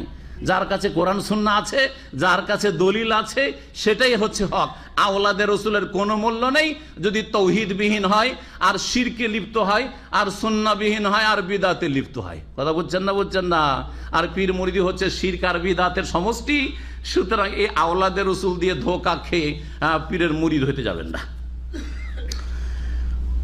বলছেন আল্লাহ তোমরা ফিরে আসো কোথা থেকে? যেখান থেকে অন্য লোকেরা ফিরে আসো, মানে আরাফা যাও, আর আরাফায় 9 তারিখে থাকো, সূর্য ডুবিয়ে দাও, তারপরে ফিরে আসো ওখান থেকে। আস্তাগফিরুল্লাহ, এবং আল্লাহর কাছে তোমরা ক্ষমা চাইতে থাকো। যে কোনো ভালো আমলের পরে ক্ষমা চাইতে বলা হয়েছে, যেন নামাজের পরে, ফরজ নামাজের পরে কি বলবেন? আস্তাগফিরুল্লাহ, আস্তাগফিরুল্লাহ, আস্তাগফিরুল্লাহ। ইন্নাল্লাহা গাফুরুর রাহিম। ফাইদা কাযাইতুম মানাসিকাকুম, যখন তোমাদের মানাসিক মানে হজের কার্যাবলী সম্পূর্ণ করে নেবে, ফাযকুরুল্লাহ, তখন আল্লাহর জিকির আজকার করো। নামাজের পরে অনেক জিকির আজকার রয়েছে, হজের পরেও জিকির আজকার আল্লাহ করতে বলছেন। কোথায়? মেনার আইয়ামে তাশরিকের 11 তারিখের রাত যাপন করতে হবে, 12 তারিখের রাত যাপন করতে হবে, 13 করলে ভালো, 3 রাত থাকলে ভালো, নাহলে কমপক্ষে 2 রাত থাকতে হবে, যেটা হচ্ছে ওয়াজিব। এখানে জিকির আজকার করতে হবে। জিকির আজকার এক হচ্ছে সেখানে রাত্রি যাপন করা, আর সেখানে কসর করে আপন রক্তে নামাজ পড়া। আর একটা হচ্ছে কঙ্কর মার, 3 সাথে 21টা করে কঙ্কর মারবেন জাওয়ালের পরে, মাথার উপর সূর্য গড়ার পরে, সেটাকে বোঝানো হয়েছে। আল্লাহকে স্মরণ করা, যিকরিকুম আবা আকুম, যেমন তোমরা তোমাদের পূর্বপুরুষদেরকে স্মরণ করতে জাহিলিয়াতের যুগে, আও আসাদ্দা যিকরা, বা ওর চাইতে বেশি আল্লাহর স্মরণ করো। হয়তো কি জাহিলিয়াতের যুগের মুশরিকরা মেনাতে মেলা লাগাইতো। মেনাতে কি করতো? মেলা লাগতো, বিভিন্ন মেলা লাগতো তাদের। সুকুল আরব, একটা রোডই আছে সুকুল আরব, যারা গিয়েছেন হজে, আরবদের মেলা। সুক মানে কি? মেলা। আরবদের মেলা লাগতো। যেমন হজ করা 10 তারিখে হয়ে গেল, তেমন ধুমধাম নাচ গান আর মেলা, আর নিজে কবিতার আবৃত্তি করা, কাসিদা পাঠ করা, আর কি করা, বংশের গৌরব, আমাদের বংশ এইরকম ছিল, আমার দাদা এইরকম ছিল, আমার নানা এইরকম ছিল, আমার বাপ এইরকম ছিল, সেই রকম ছিল, এগুলি করতো। বাপ দাদাকে খুব স্মরণ করতো। আল্লাহ বলছে ওই সব বাদ দাও, লাভ হবে না, আল্লাহকে ওর চাইতে বেশি স্মরণ করো। আল্লাহ বলছেন ফামিনান নাস মান ইয়াকুল রব্বানা আতিনা ফিদ দুনিয়া। এখন মানুষ হজ করে আসে, কিন্তু 2 ভাগে বিভক্ত। একদল শুধু হজে এসে দুনিয়ার দুনিয়া করে, দুনিয়া কেমন করে ভালো হবে, কি করে সুখী হবে, কি করে ছেলে মেয়ে সুখী হবে, এইরকম হইও না। আর এক দল আছে আল্লাহর কাছে হজ করে দুনিয়াও চায় আর আখেরাতও চায়, আর তারা রব্বানা আতিনা ফিদ দুনিয়া হাসানা ওয়া ফিল আখিরাতি হাসানা ওয়া কিনা আযাবান নার। ওরাই হচ্ছে ভাগ্যবান, আল্লাহ বলছেন। তাই বলছেন কিছু লোকের আছে যারা বলে রব্বানা আতিনা ফিদ দুনিয়া, হে আল্লাহ আমাদেরকে ইহ জগতে দাও, আমরা নগদ নগদ চাই, ক্যাশ। ওমা লাহু ফিল আখিরাতি মিন খালাক, আল্লাহ বলছেন তাদের জন্য আখিরাতে কোনো অংশ নেই। ওমিনহুম মান ইয়াকুলু রব্বানা আতিনা ফিদ দুনিয়া হাসানা ওয়া ফিল আখিরাতি হাসানা ওয়া কিনা আযাবান নার। আর কিছু লোকের আছে যারা বলে আল্লাহ আমাদেরকে ইহকালেও কল্যাণ দান করো, হাসানা, সার্বিক মঙ্গল, সবকিছু চেয়ে ফেললেন দুনিয়ার আপনি। ওয়া ফিল আখিরাতি হাসানা, আর পরকালেরও কল্যাণ দান করো, ওয়া কিনা আযাবান নার, জাহান্নামের আযাব থেকে রক্ষা করো। উলাইকা লাহুম নসীবুম মিম্মা কাসাবু, ওরাই এমন মানুষ যাদের জন্য যা কিছু তারা উপার্জন করে তার কি রয়েছে, অংশ রয়েছে, মানে ভাগ পাবে তারা। তারা দুনিয়াতেও ভাগ পাবে আর আখিরাতেও ভাগ পাবে। আল্লাহু সারিউল হিসাব, আল্লাহ রাব্বুল আলামিন দ্রুত হিসাব গ্রহণকারী। এখন বাকি থাকলো 11 তারিখ, 12 তারিখ আর 13 তারিখ, ঠিক না? এই দিনগুলিকে আইয়ামে মাদুদাত আল্লাহ বলছেন এই আয়াত, এটাই দিয়ে শেষ।